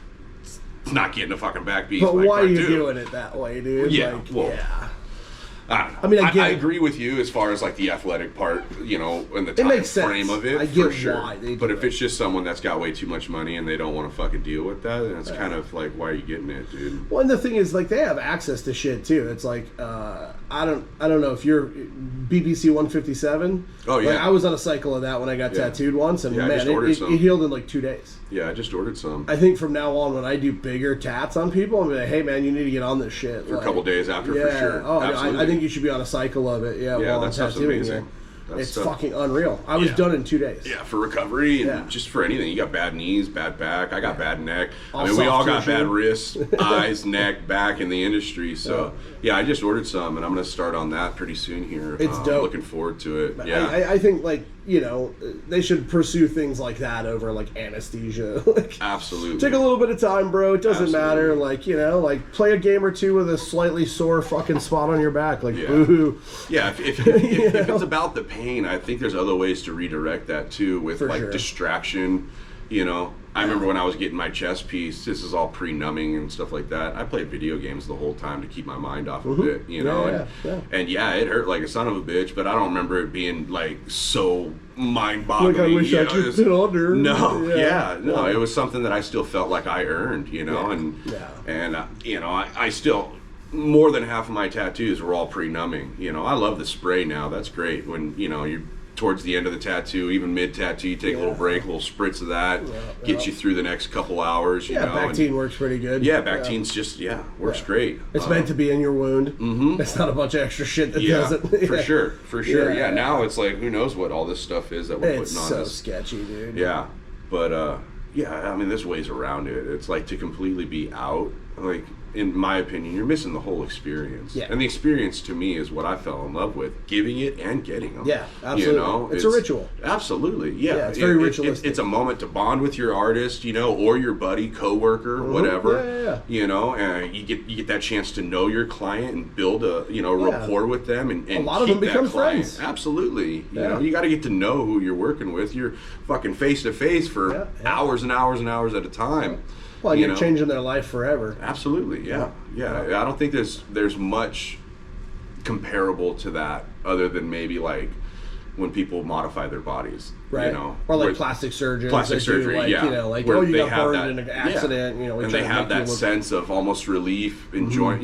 Like I've had clients cry, after tattoos, and that means a lot, because we're here to change, their appearance forever, and a lot of times it changes their whole demeanor, changes their life, like you said. Oh, absolutely. It can make or break a person. Yeah. Absolutely, yeah. We've all had to cover up something. Where I used to get tattoos at really tough points in my life, growing up. Breakups or and it was like someone dies. It was like a landmark, and it got you through it. However you were feeling, it wasn't going to be as much as the pain that you're about to go through, and then at the end of that, you got through that, and you're like, fuck, you get a whole refreshed, mind frame. Yeah, exactly. It's therapy. It's a little ego death. Mm-hmm. It's a little of all that.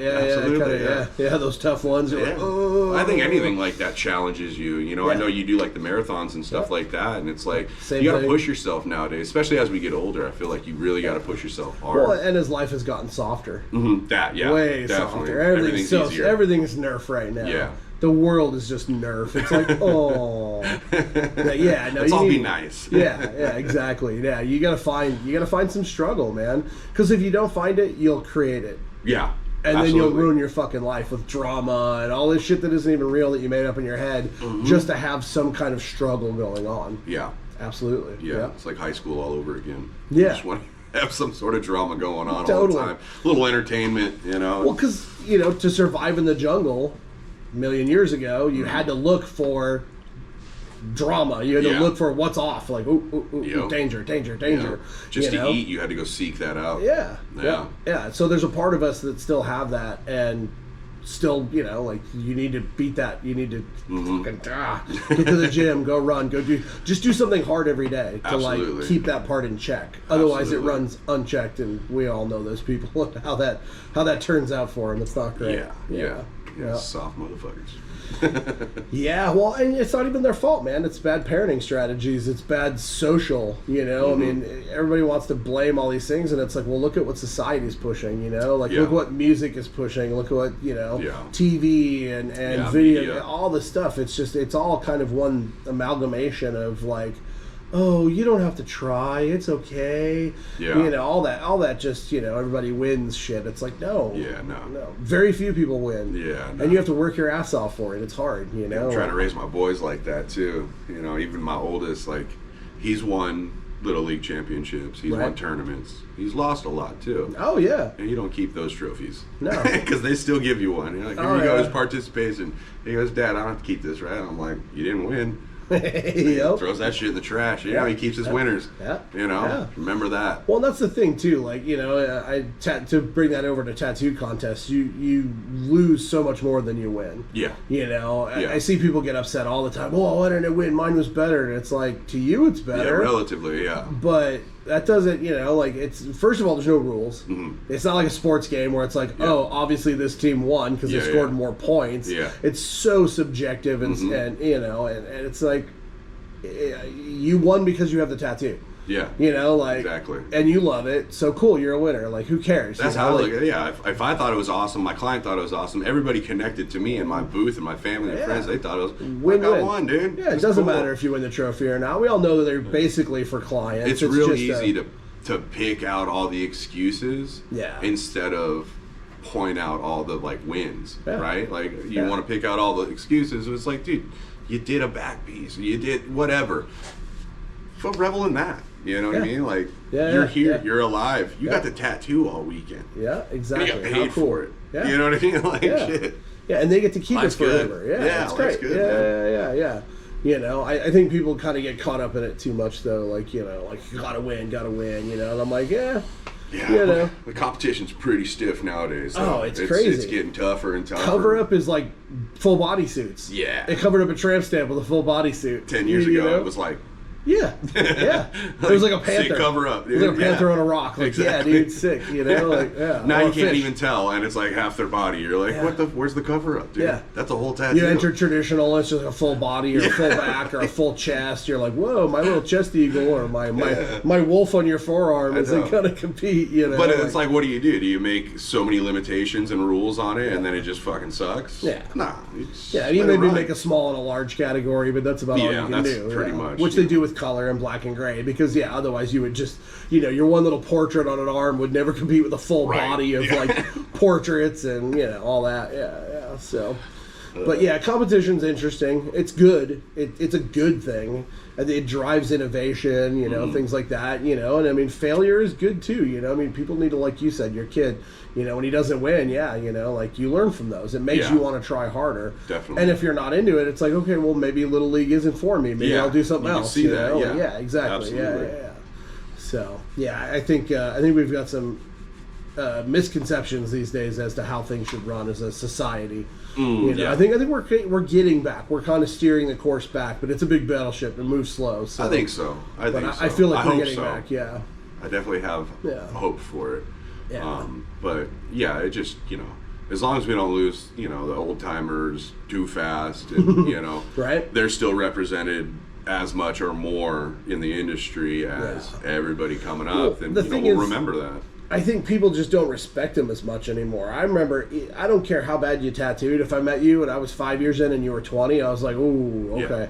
Yeah, I'm going to shut up and just listen to you. Yeah. Absolutely. And you could suck. You could be the worst tattooer. You could be a piece of shit human being. But, like, I still gave you that respect because you were ahead of me in the thing I'm trying to do. Yeah, you came here before us for sure. And you went through all the struggles. And they were different struggles. They were way harder. Way harder, yeah. Way harder, dude. I always just, like, think about, for example, Jack Rudy and, you know, Good Time Charlie and all them tattooing in East L.A., through the night, gang neighborhood, you know. People getting shot out. That was every day. Having to clean the blood off the sidewalk. That was every day, and they were flourishing. Yeah. You know, they were creating something that, you know, became what it is now, and it's like... Well, that's the thing, too. They invented something. You know, I mean, they didn't invent it, but they invented the way to modernize something that was going on in the pen. Yeah, they brought it to the streets. Yeah, for sure. Yeah. Good time for a bathroom break? Yeah, absolutely. Yeah, we can pause. You want to pause? Yeah, cool. No worries. I didn't know. All right, we're back from our bathroom break. Needed that. Yeah. Like I said, you're just renting it, man. It's not yours. You gotta get rid of it. You gotta, right. Just like tattooing. So iPad, paper, both. Preference, reasons.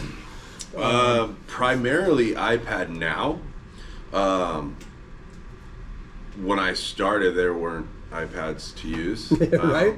And if they were, they weren't really like molded for tattooing or any sort of like the art industry. It was more just, you know, like a daily planner kind of thing, I feel like. Yeah. There was like Wacom tablets for like animators and illustrators. Yeah, and those like were Disney thousands of dollars for those things. Yeah. Fuck, and nobody knew how to use them. No, yeah, you gotta go to like school to learn how to use those things. But yeah, I used to draw everything. You know, definitely when I was doing primarily American traditional, neo-traditional stuff like that. Right. I still use paper, tracing paper and red pencil when I do my lettering. Okay. I just can't do it on the it doesn't iPad. make sense to me. Yeah, no, I gotta write it out, you know what I mean? Yep. And it's not my natural lettering, I draw it, you know, it's a piece of art. So definitely use that. And if I'm doing traditional, I still like to get out on a couple pieces of tracing paper. And cool.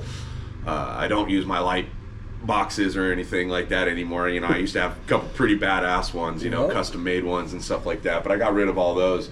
Now it's just, the technology is so fast, you know, it really cuts out hours of prep time. So now that I do more photorealism, it's fucking imperative that I have that, because I can zoom in to all these teeny tiny details that I'm going to achieve in the skin. So like Procreate, all those type of things are like a godsend for tattoo artists, especially in my industry. I definitely know that there's guys out there that don't touch them at all, and probably not for any negative reason. Just, you know, they're used to drawing it, and that's fucking cool. Well, you know, I've worked with guys like that. If you own it because you've done it for 20 years, like like, especially like American traditional. There's no reason to draw American traditional on a fucking iPad. No. You should know how to draw an eagle, bro. Yeah, and if you can't, then, you know, you need to go and draw it 1,000 times. You can probably draw it faster on paper. Absolutely. Like, I've watched people. Absolutely. Like, you know, and they get it done faster than I could, even other than a stamp. Yeah. Right, you exactly. know, just straight, here's from a Jerry one spot, one. they just build it. Yeah, and when I was coming up, it was like, you know, go trace that eagle off the wall, just for example. Yep. And, you know, trace it 400 fucking times after that. And then by that time, you should be able to do it with your fucking eyes closed. Yep, absolutely. You know, and so I really try to instill that into anybody coming up nowadays. I'm like, trace everything on the fucking wall. I remember that was like the requirement at Body Graphics, you know, coming up. If you were an apprentice there, he'd make you trace everything on the wall and then do it again. And that could take you fucking months. Oh, yeah. But by the end of it, second time through, you could draw all that shit by hand, by memory. Yeah. And, you know, that created a foundation that there just isn't anymore. You don't have that. It created strong hand-eye coordination. Yeah. It also created the wrist and the hand, that mind to muscle motion, which is so important. You don't get that with a pen on an iPad. No, you don't. There's a lapse in there that you are not creating this almost. It's creating it for you. You're it's just Ozempic. moving shit. Yeah, right. It's Ozempic for tattooing. For sure. For sure. You want to lose weight the right way, or do you want to just do the boom done? Yeah. You know, iPads are the boom done. Exactly. And I get why people do it, but I feel like certain styles of tattooing, you need that foundation, like you said. 100%. You know, Even if you don't do that style anymore, I think it's so important, because it teaches you, like you're saying, like that hand-eye coordination, that mind-to-muscle thing. You know, I was just tattooing my father yesterday, and I was kind of reminiscing on some stories that Greg told me back in the day. Okay. Of when he had to reteach himself how to tattoo. Yeah. You know, he was old biker dude wilding out back in the day, long hair, fucking tequila in his saddlebags, doing 100 in Mexico. You know, when he tells these stories, I'm just like this. You know, I'm just like enthralled, you know. I know the story. You don't hear this shit anymore, you know. And no. yeah, he flipped going way too fast, peeled his head back, broke all his limbs, and ended up in the hospital. And yeah, he couldn't tattoo. He had to reteach himself on his other arm, right?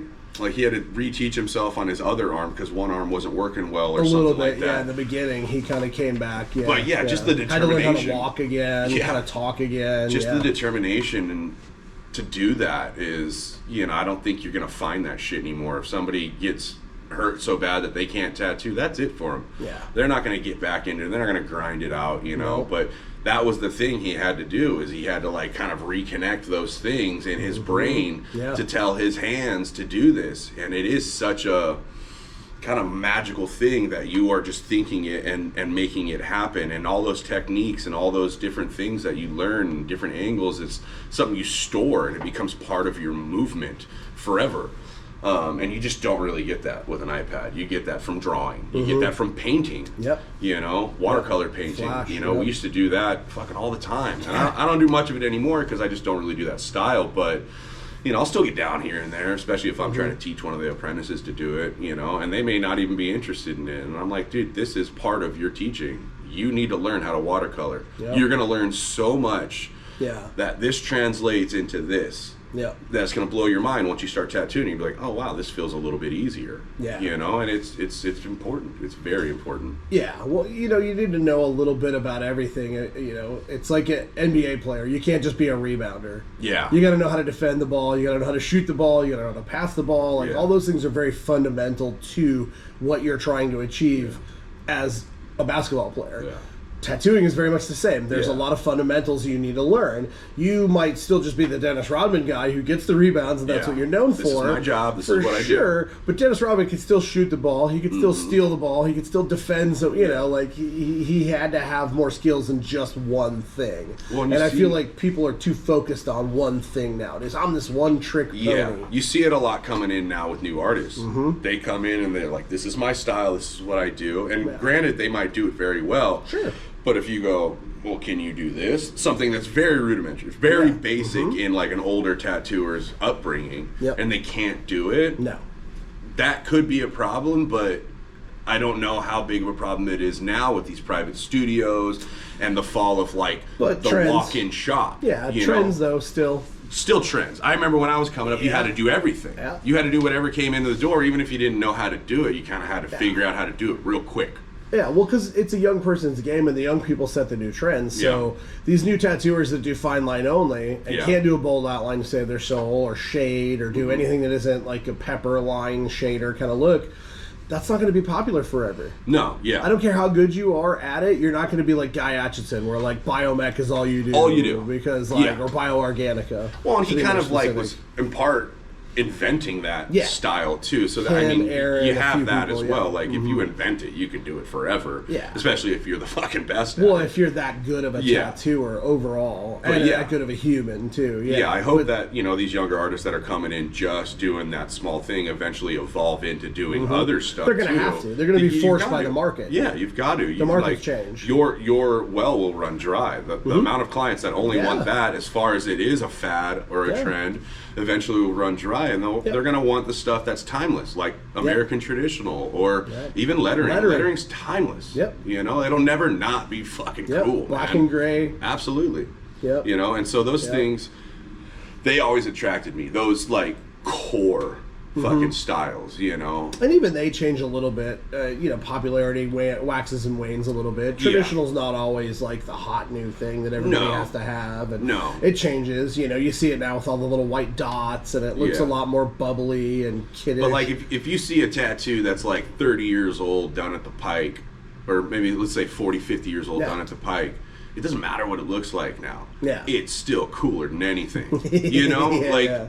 I can appreciate it, and I know you can appreciate it. If you see, like I remember I was golfing one time and I saw this guy and he got something down at the Pike, and I was just like, oh fuck, dude, what? Can I see it?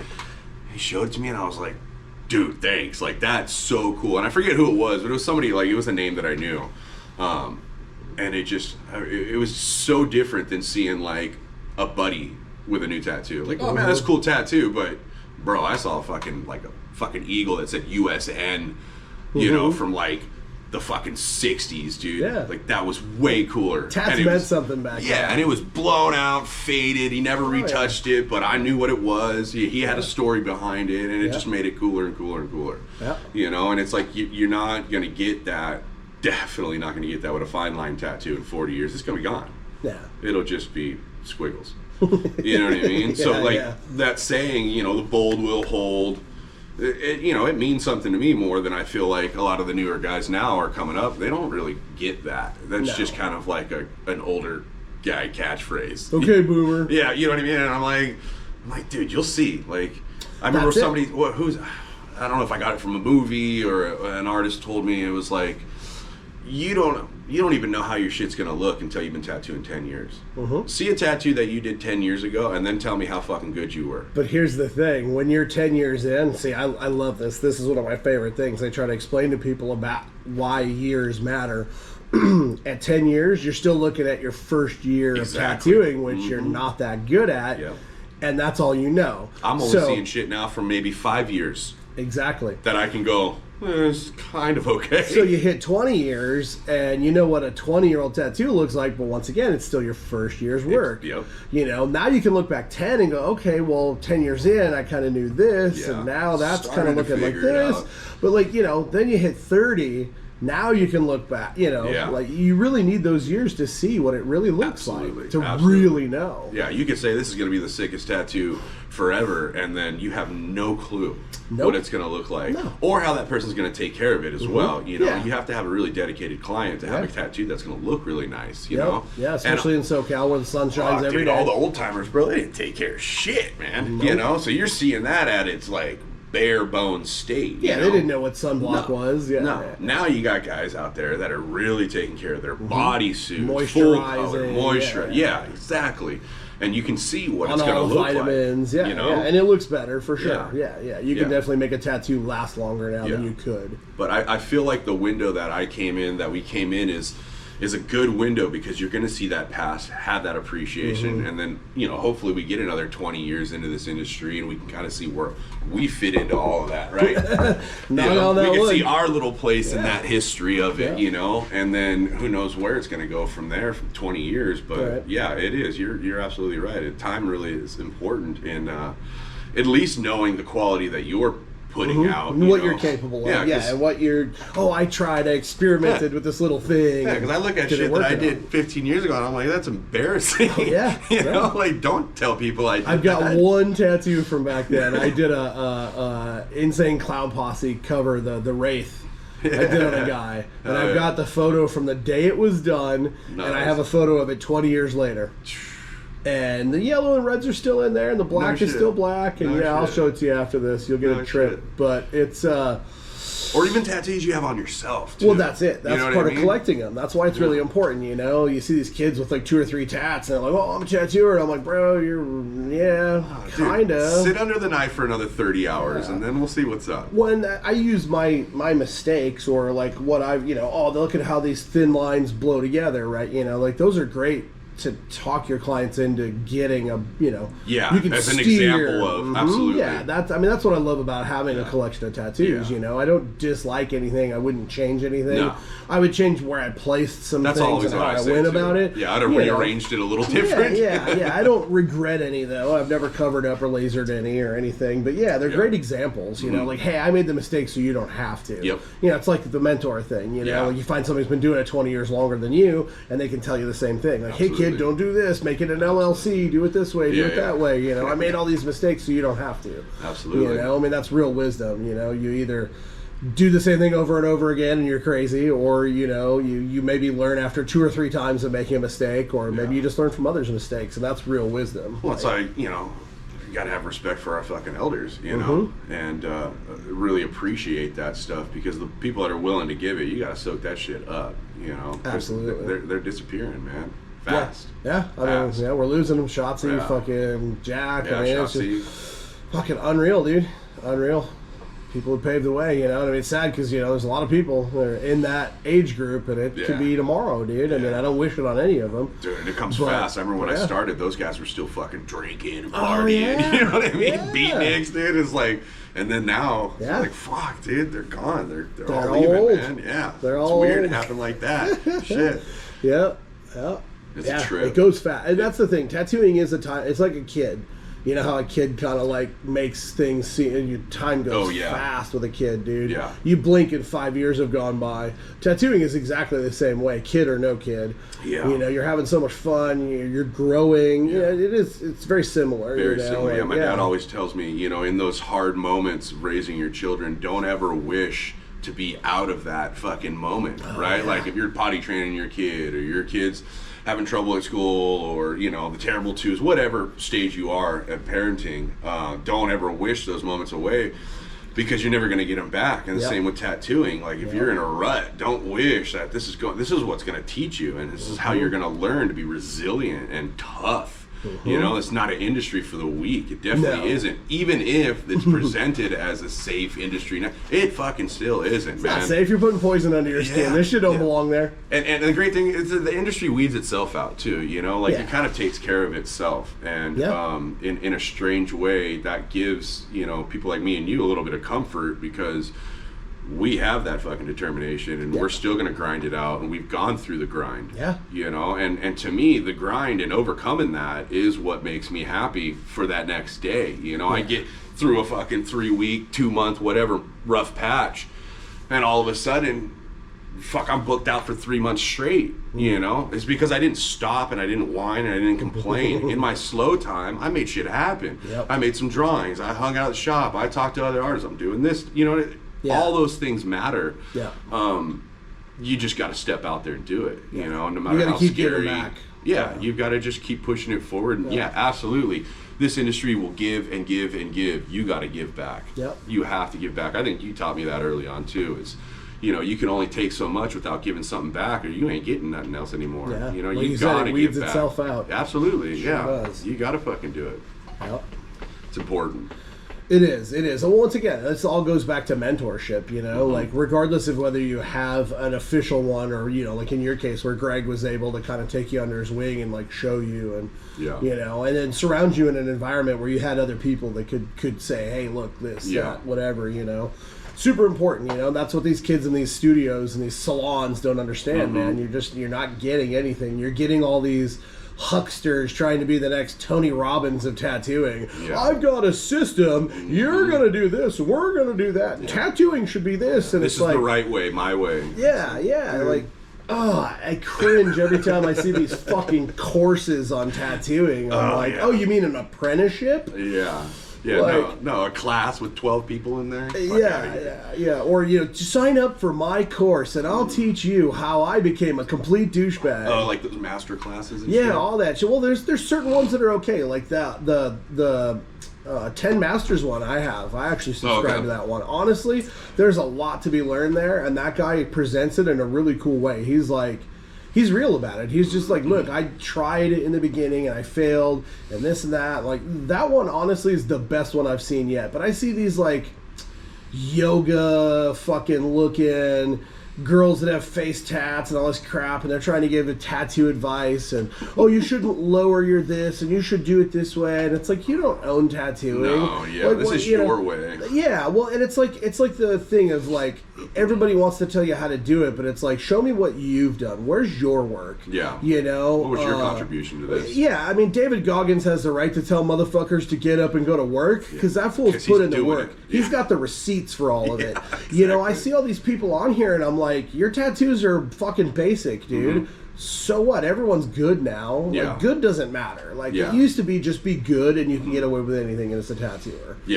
Everyone's good now. A year in, they're good. 2 years in, they're good. 10 years in, holy fucking shit, kids are killing it nowadays. It's wild. It's unreal. So good is no longer a barrier to me. It's no longer a like, oh, you know, I judge you on that. No, I judge you on who you are. You know, like, what have you done? Like, what have you done with being a good tattooer?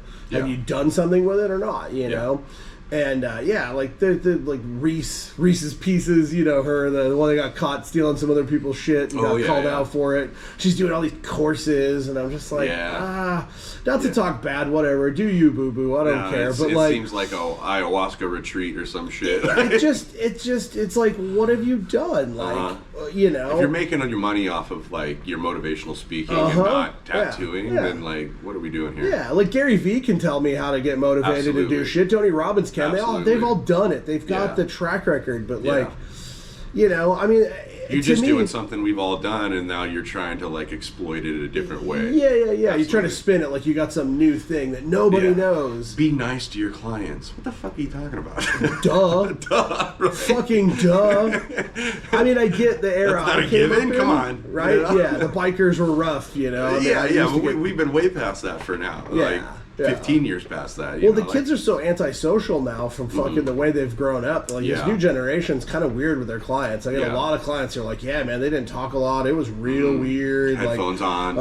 Yeah. They're like, you're so friendly. And I'm like, yeah, dude, I want to know you. You're my client. Like, I'm investing in you. I'm planting a seed every time I do a new tattoo on somebody that I've never tattooed before. I'm like, I'm giving you a piece of me. Grow. Yeah, I'm trying to make you laugh. I'm trying to make you come back. Yeah, exactly. I'm trying to make you tell all your friends how much of an experience this was so that they come back too. Yeah, well, and I've said it before, but like I always tell everybody that works here, like, hey, they chose you. They didn't go to the movies. They didn't go to the beach. They didn't go camping. They didn't go to the concert. Yeah. They chose you today. You're their fucking entertainment. Yeah, they saved up and they waited for this is something they want. Give them a show. Absolutely. You know, I was always told that. Like, I remember breaking up with somebody once. And I walked in the shop and I was all butthurt and, you know, just, you know, the usual. And they're like, the fuck, dude? And I'm like, oh. And they're like, don't bring that shit in here. You gotta leave that shit at the door. Walk through the door, like you're on stage, you're performing. Absolutely. You're a performer. I used to tell my wife early on, it was like, as soon as I walked in, I had to be on. Right? And then as soon as I left, I can be like family man whoever the fuck you want again. You know, but like you gotta leave that shit at the door. And you gotta fucking put it on. And whatever that entails, whether it's, you know, I'm a goofball, right? I like to make people laugh. I like to have fun. I'm loud in the shop, you know. And to me, that's my comfort zone, right? And I only act like that because I am comfortable in my environment, you know, and I'm confident. And the people around me make me feel loved and confident. And so it's a ball. You know, we have fun. As soon as my client comes in, it's all about them. You know, what would you like? You know, we offer waters and snacks and coffees, you know, and you want to cater to that. And that's real simple shit, you know.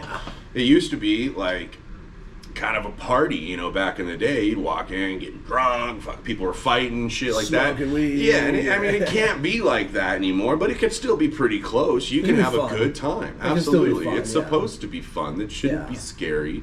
It shouldn't be...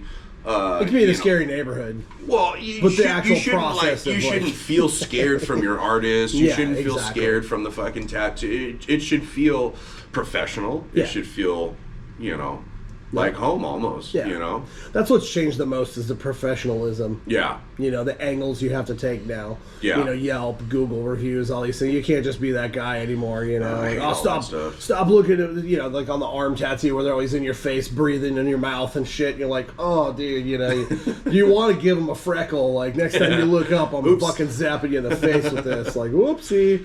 But I can't stand that. Yeah, no, you can't get away with that anymore. You know, it's that's been a major change. It's just, people expect you to be professional. A little more polite. Yeah. You got to be a little more understanding. And you still have to be firm, though. You know, you still have to have boundaries. Like, you know, hey, sit still. Yeah. You wiggle, you wear it, motherfucker. Well, you know, it's your world. They're walking into your world, so you definitely got to command that. But at the same time, it's better to be inviting and welcoming and fun and...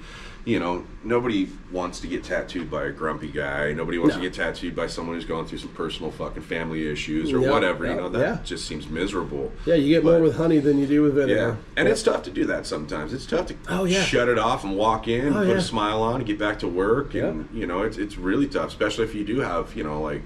a family and a home life and other responsibilities outside of this, you know. Which most of us do once you've been in it long enough, The world stops for a few hours, but, you know, it starts back when you walk out, you know, and well, have you to ever balance had that is tricky. Right? Have you ever had those days where like you have a headache and it goes away while you're tattooing and it comes back as soon as you put the machine down and you stop focusing on it? Absolutely. You're like, oh shit. Like, you forget about it all. Yeah, You everything goes away. Yeah, it's and you know, being therapy for the client, it's almost meditative, therapeutic for me as well. Totally. You know, I can forget about everything. I can zone out and I can really lock in and just, you know, I've got an ability to like talk, socialize, you know, that's special. That's a special feeling. You're in that zone, and a lot of people don't understand that. You're present moment aware because you have to be, because the consequences are dire. Yeah, it's much like surfing. It's serious. Surfing taught me that. Like when you're on a wave, you don't rent, phone bill. Get that shit out. None of that matters because like you're just riding that wave, and it's very much the same with tattooing. You're just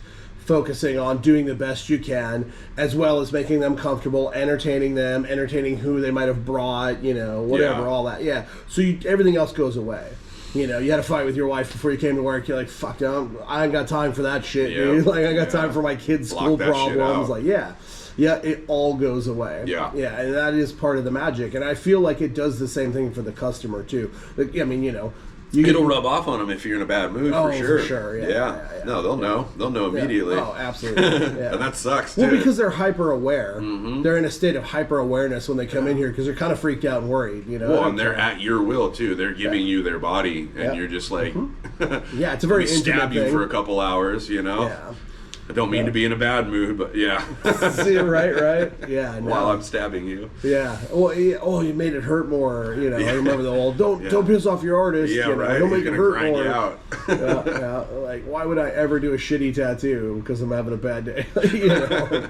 I don't care how big of a dude. I mean, if you're that bad, I'm just gonna ask you to leave. Like, you know, right. At the end of the day, I would never like purposely do a shitty tattoo. Yeah, that was one of the old things I never understood. You know, it was like, oh, don't teach them everything. It's like, don't you want them to do good tattoos and make your shop look good? You fucking idiot. Yeah, you want them to fuck that up? Yeah, right. Like, yeah. Or the dudes who would purposely fuck shit up because I fucking hate this guy. It's like, dude, you made yourself look like a bitch, dude. Well, that was back when there's a tattoo shop every 50 miles. Yeah, you know. Yeah. And it's like this was your only option. Yeah. And now, you can walk across the street like it's a Starbucks. 50 feet. Yeah. ABC wild. stores in Hawaii. I never thought tattoo shops would become like gas stations or Starbucks, and they fucking are. Yeah. They definitely are, and it's wild right now. Yeah, they're definitely that generic. I used to think, you know, even when I first moved out here, that the city would only give like a business license to tattoo artists or to tattoo shops like they would liquor stores or gun shops, right? And that's how it was because it was still taboo. Yeah. After all that passed, it's like they're giving them out like fucking candy. Oh yeah, sure, cool, no problem. There you go. No, it's wild. Yeah. It's like how do like 8 shops open up in a year? I think there's more tattoo shops in this town than there is hand job places. Yeah. And there's a lot of hand job massage parlors in Temecula, California. Yeah, my buddy, one of the cop guys I tattoo, said, "Oh, you know, about 40 or so," and I'm like, "There's about 40 or so fucking tattoo shops, yeah, easy. Including the private studios and the 4 in the mall, and in a 50-mile radius for sure." Well, in a town of what 100 and some odd thousand people? Yeah, I think Murrieta's got like 80. Yeah. Temecula, probably double that. Where I'm at, fucking probably half that. Yeah. You know, so not a lot. Yeah, there's like maybe 300,000 in the Valley area. And we've got 40 plus. Murrieta's got probably 30 plus. Elsinore's got a fucking ton now. Yeah. You know, I mean, and that's just out and that's just right here. You know, you're talking Orange County. Riverside. Riverside, they probably got a ton too. Oh, Riverside's got a ton. You go to Fallbrook, there's a bunch up there. You go to Oceanside, there's more now than there ever was, which was only 2 in the day. But that's wild. You know? It's wild. Yeah, it's competitive. That's for sure. To an extent, competitive is like. It depends on who we're competing and what level. Yeah, well, for sure. There's levels. Like, I don't think your shop or my shop or a couple shops around here are competing with half the shops. Yeah. But we're competing with the clients. Well, we still want walk-ins. Exactly. Right. You know, and because the clients nowadays, they want to get their quick little $60 trendy fine line, right? Yeah.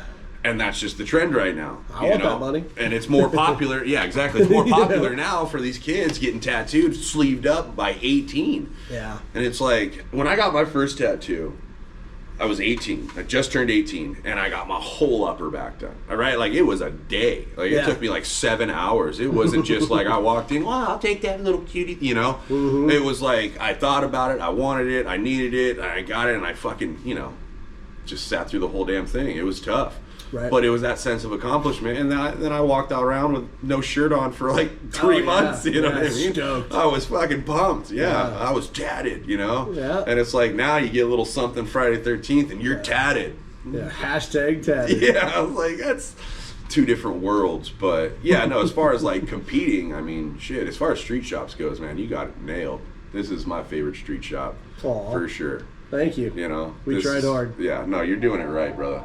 We tried. Hey, there you go. That's what you don't hear those so much anymore. Hey. Fucking phone call. What do they say? Have a conversation or start painting, and something's gonna come in. Remember when the phone used to ring off the hook? Yeah. Oh yeah. Now it's DMs. Oh right. I know. Everybody's just checking their phones. Yeah. It's weird. Yeah, it's changed a lot. It's weird. So one other thing that's always fun about tattoo shops is crazy ass stories. Crazy shit always happens in a tattoo shop. Like what's your craziest fucking memory or story or client or like what's one that sticks out in your mind? This is one I usually tell when someone asks me this question. I was working at Body Graphics, right? Okay. And this guy rolled up. He looked homeless. Rolled up on a bicycle, like a cool blue Schwinn, and had like tote luggage. Didn't look like traveling luggage. It looked almost like a really puffy briefcase. Okay. And he rolls up and just stops and tells me what he wants. He wanted to get lies true on his knuckles.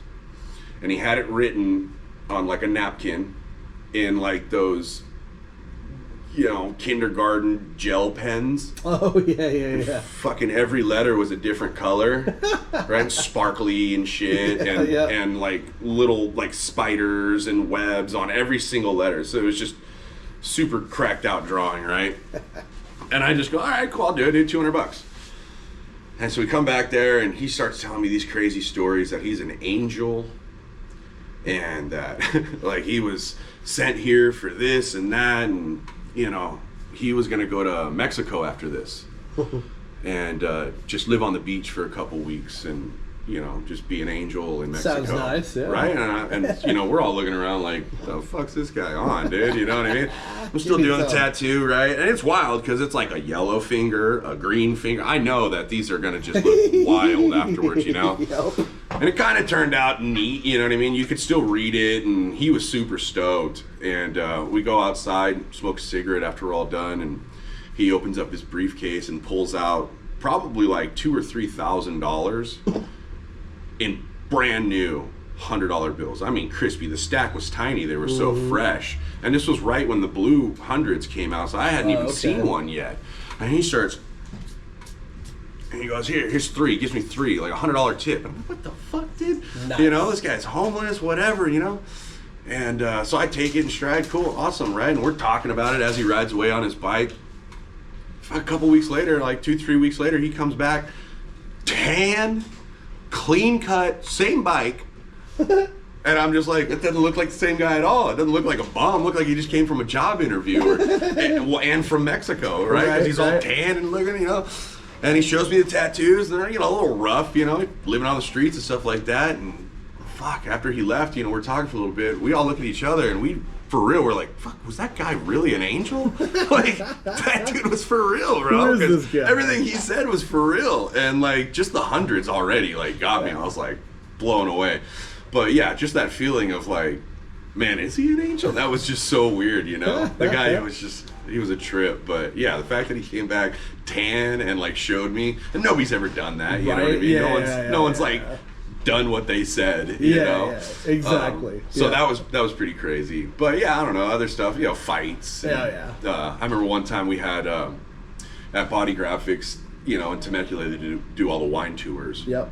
And it was just me and Chris late night. Everybody had already gone home, and it's like 4 girls came in, 4 a little older, they're probably like in their 40s, 50s and stuff, and they just got off a wine tour. They got like a case of wine they bought. Yep. They're all drunk and stuff. They still got cups with them, and They're like, can we drink in here? We'll be clean, we won't make a mess. And we're like, okay, whatever, fine, So we're back tattooing one of them. Chris is tattooing the other one. And all of a sudden you hear a crash. And they dropped the box and red wine spilled everywhere in the front. And we were just like, all right, that's it. Like, we finished real quick. You guys gotta go. And we're just mopping like, fuck these chicks, dude. And they were just loud. And they're like, trying to hit on Chris and stuff like that. It's just like, good Lord, dude, get out of here. But, the wine tour ones are fun. Yeah. We catch them occasionally. It's funny, man. It was, it was all in good spirits. They didn't mean to, but it was just hilarious, They're all trying to flirt and stuff. Yeah, and you're just like, man, you're like, dude, it's 9 o'clock. Can we get the fuck out of here? Like, we were like ready to close up too, and they had just walked in. We're like, fuck it, whatever, dude. You want to do a tattoo real quick? Cool. All right, fuck it. Yeah. Well, that shop was fun, man. It had that aura. It had like that mojo in the walls from all the years of having been there. I'll never forget Easter, the first year I worked there. Greg's like, we work Easter. It's not a holiday. We don't take it off. And we were the only ones there. Y'all motherfuckers were all at home with your families. He made me fucking come to work. Man. Oh, no. And I don't know how. We were fucking busy all day, dude. He's really? like, we'll do a half day. Oh, nice. We were there till close, dude. Oh, shit. Till real close on a fucking Sunday. I was like, wow. Motherfucker. I don't know if he called everybody he knew, but dude, we were busy. Just as soon as I thought it was done, more people. No way. Oh, we want piercings. Oh, we want this. Oh, we want that. I mean, I was stoked to make a bunch of money, but I was like, motherfucker. Yeah, they're all coming from Old Town all tuned up. I'm too fucking old to be working a goddamn holiday. Right. I've been doing this way too long. Yeah. You're like, what are we doing here, fucking Greg, dude. Yeah, but then Greg's grinding it out too. Oh, yeah, so it's like, you can't not complain, and then he's doing it too. Yeah, no, that was one of my fondest memories there. Oh, we work Easter. I'm like, no one else is fucking working Easter. Who's working Easter? Yeah, right. Me and you, like, all right, whatever. He's like, Easters are busy. I'm like, fuck, I've never had one before. Yeah. Yeah. Hawaii was different. We used to be busy on holidays there just because people go to holiday from other countries. They don't have friends or family. They just go to tourist have that destination. Yeah, they want that Mele Kaliki Maka on the beach, and then at fucking 2 PM, they're like, what are we doing for the rest of the day? Just go get tattooed. Yeah, so they're looking, and everything's closed. So if you're open, they're fucking, oh man, they're stoked. Yeah. But like in the Midwest, dude, it's fucking 40 below, and no one gives a shit, dude. You go work on Christmas and do free tats all day, and you'd be fucking dead. Not a thing would happen. Oh yeah, nobody's coming in. Huh? No, and that's what's different too. Like that's what a lot of kids don't understand is like where you work. Sets kind of like what you'll do. You know, I mean, I want to do a style, and it's like maybe that style's not cool here. Are you willing to move halfway across the country or move to San Francisco where life is fucking expensive as shit to do that one style of tattooing you want to do? Absolutely. And be busy at it. You know. Absolutely. Yeah. So lots of sacrifices to be made to. I was lucky coming up under some black and gray guys, and I fell in love with the black and gray, and just being in Southern California. Black and gray's everywhere now, but that West Coast, like, that gangster stuff, like that. I just always was like so intrigued by that, and just being in Southern California is like everybody wants that stuff too. You know? Yeah, it'll never go away. No. Yeah. Well. Yeah. So, future of tattooing.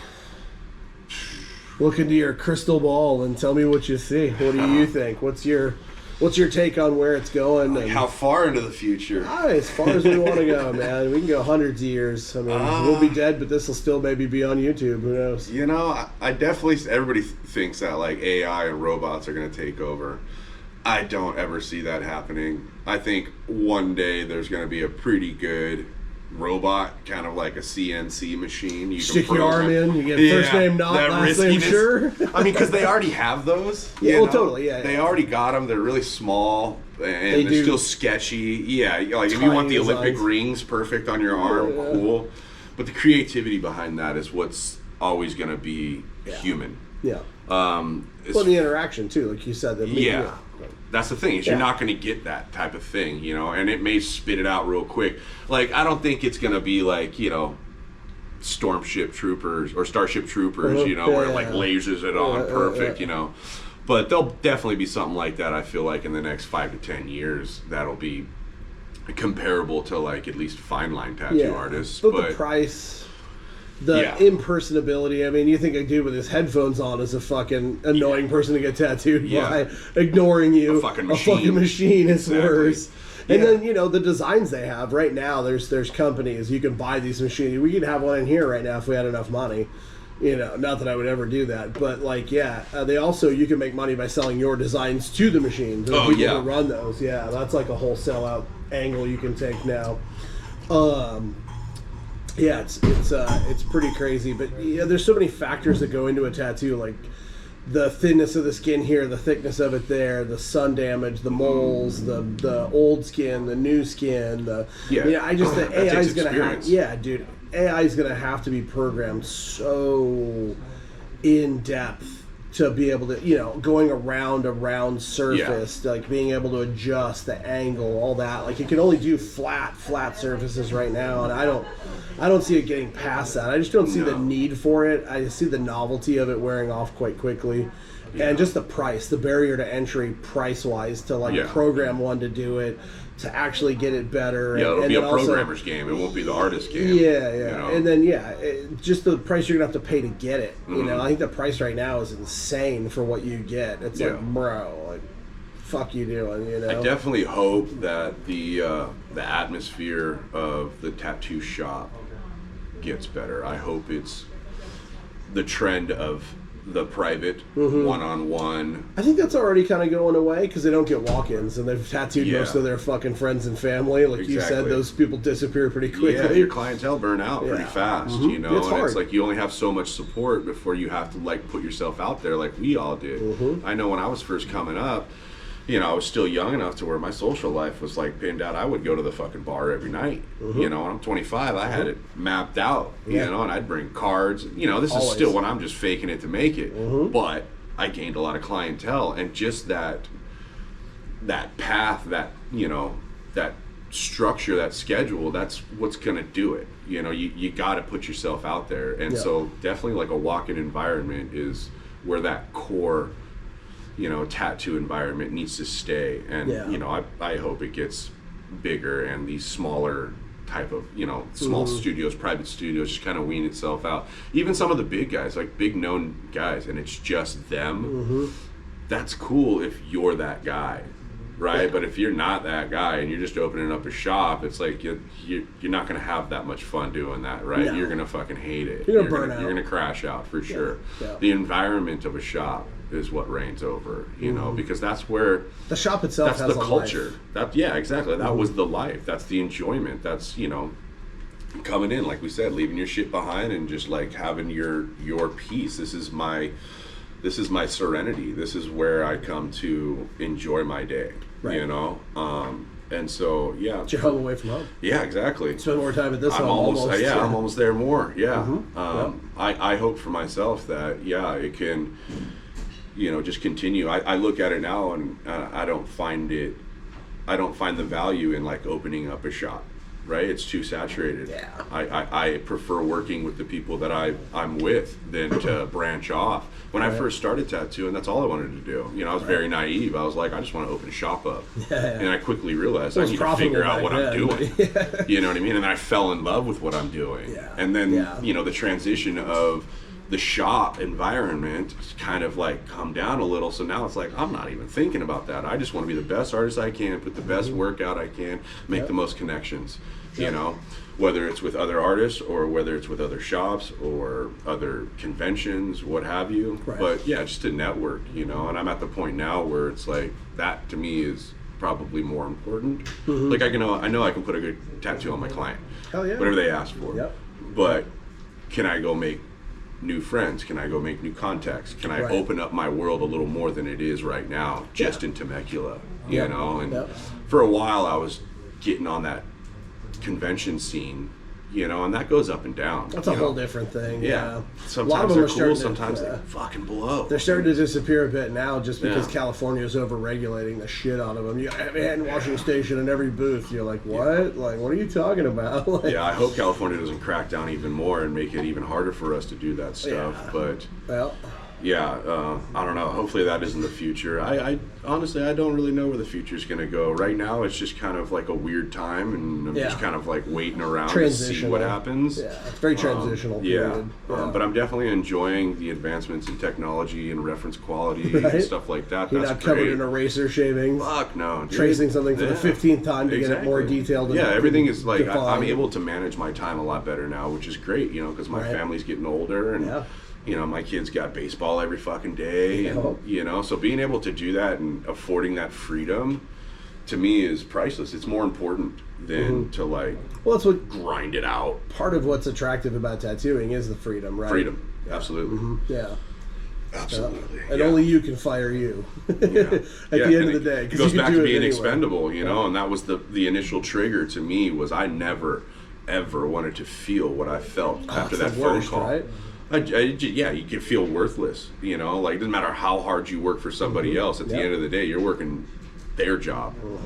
And now I work for me, and people come to me for what I do, and it's priceless. Master of your own destiny. Yeah, that feeling, you can't really replace that. You can in other industries probably, but as far as where I'm at, that's gold. But in a lot of ways, you're always dependent on someone else. For sure. To a certain extent. I mean, I'm dependent on having clients in general. Well, but for sure, We all like that I have a little more freedom in the say of what I want to do now. Well, absolutely. Which is great. I didn't have that 5 years ago. I was still, whatever came in the door. I'd make it my best, and I would try and use my magic words to direct them into something I thought was, appropriate. Right. And now that doesn't really happen often. It's usually they'll give me an idea and I kind of run with it, and then they're just blown away, or they don't like it and they want to change it, and they like this, and that kind of that rigmarole, that little game of going back and forth with ideas, to me, I enjoy that. It's fun. You get to know a person pretty well by whatever they're feeling. To getting into their mind is the trick. Right? I got to figure out what you're thinking in order to put it down, and then if you go, holy shit, that's fucking nailed it. I feel like I got into your mind. Isn't that great? Yeah, that's it's perfect. That's one of the biggest, longest, hardest games to learn in tattooing. That's the thing, is to to really truly understand people's motivation for wanting what they want, and have the patience to fucking unveil that is really tough, and it takes a long time to dig it out. Or to, if you were a sculptor, to sculpt that statue out of this piece of marble. Absolutely. Yep. You got to keep refining and keep digging and keep maybe this and maybe that. Just breaking it down little bit by little bit, and eventually you've got fucking David. Yep, exactly. And they're like, oh my God. Right? And that's perfect. As soon as you're good, we good to go, thumbs up, awesome, sick. Now let's go to work. Yeah. Then the other part of the job begins. Yeah, exactly. Which is, to me, just as fun, if not more fun. I mean, it's going to be a grind. You're going to sit there and your back's going to hurt after fucking 7-8 hours. But at the end of it, the gratification of I fucking shot that, and they're stoked. And then you get everybody else in the shop and they're like, the appreciation from, your coworkers means as peers, much or more than the client, and I fuck with that a lot. Sometimes I still feel at the end of the day the client's the most important person. For sure. I mean, if they're happy, for sure. They gotta love it most. Because I feel like tattooers nowadays are really trying to impress other tattooers and not their clients. Yeah. To a bit of a detriment of the overall quality of tattooing. I feel like people are pushing people into things. I think in-house and in social media are two different things. Totally, no, absolutely, The admiration of that's why I say family, your peers, because your peers are the ones you work with. Right? That means a lot. Yeah, means a lot, definitely. I mean, it's short-lived when you get a couple likes on your picture on Instagram. You're right. Yeah. Remember when Snake Pit was a thing and everybody was pushing people to get dick tattoos so they could get featured on Snake Pit and get a bunch more followers and 15 million likes? And I just saw a post from them today, and it was this guy's whole face was blacked out. And I was like, is that real? Yeah, it's crazy. That was such a good page, though. It was good. It had a time and place. It was super fun. It was enjoyable. They need to bring something like that back. Sucky tattoos. That was funny. All that shit was great. I like that tat battle. It was kind of cool. Oh, yeah. Fight Club. Fight Club, yeah. Mm-hmm. That was kind of cool for a little bit. Yeah, I think they were trying to bring it back not too long ago. Yeah, they were just on I forget whose podcast.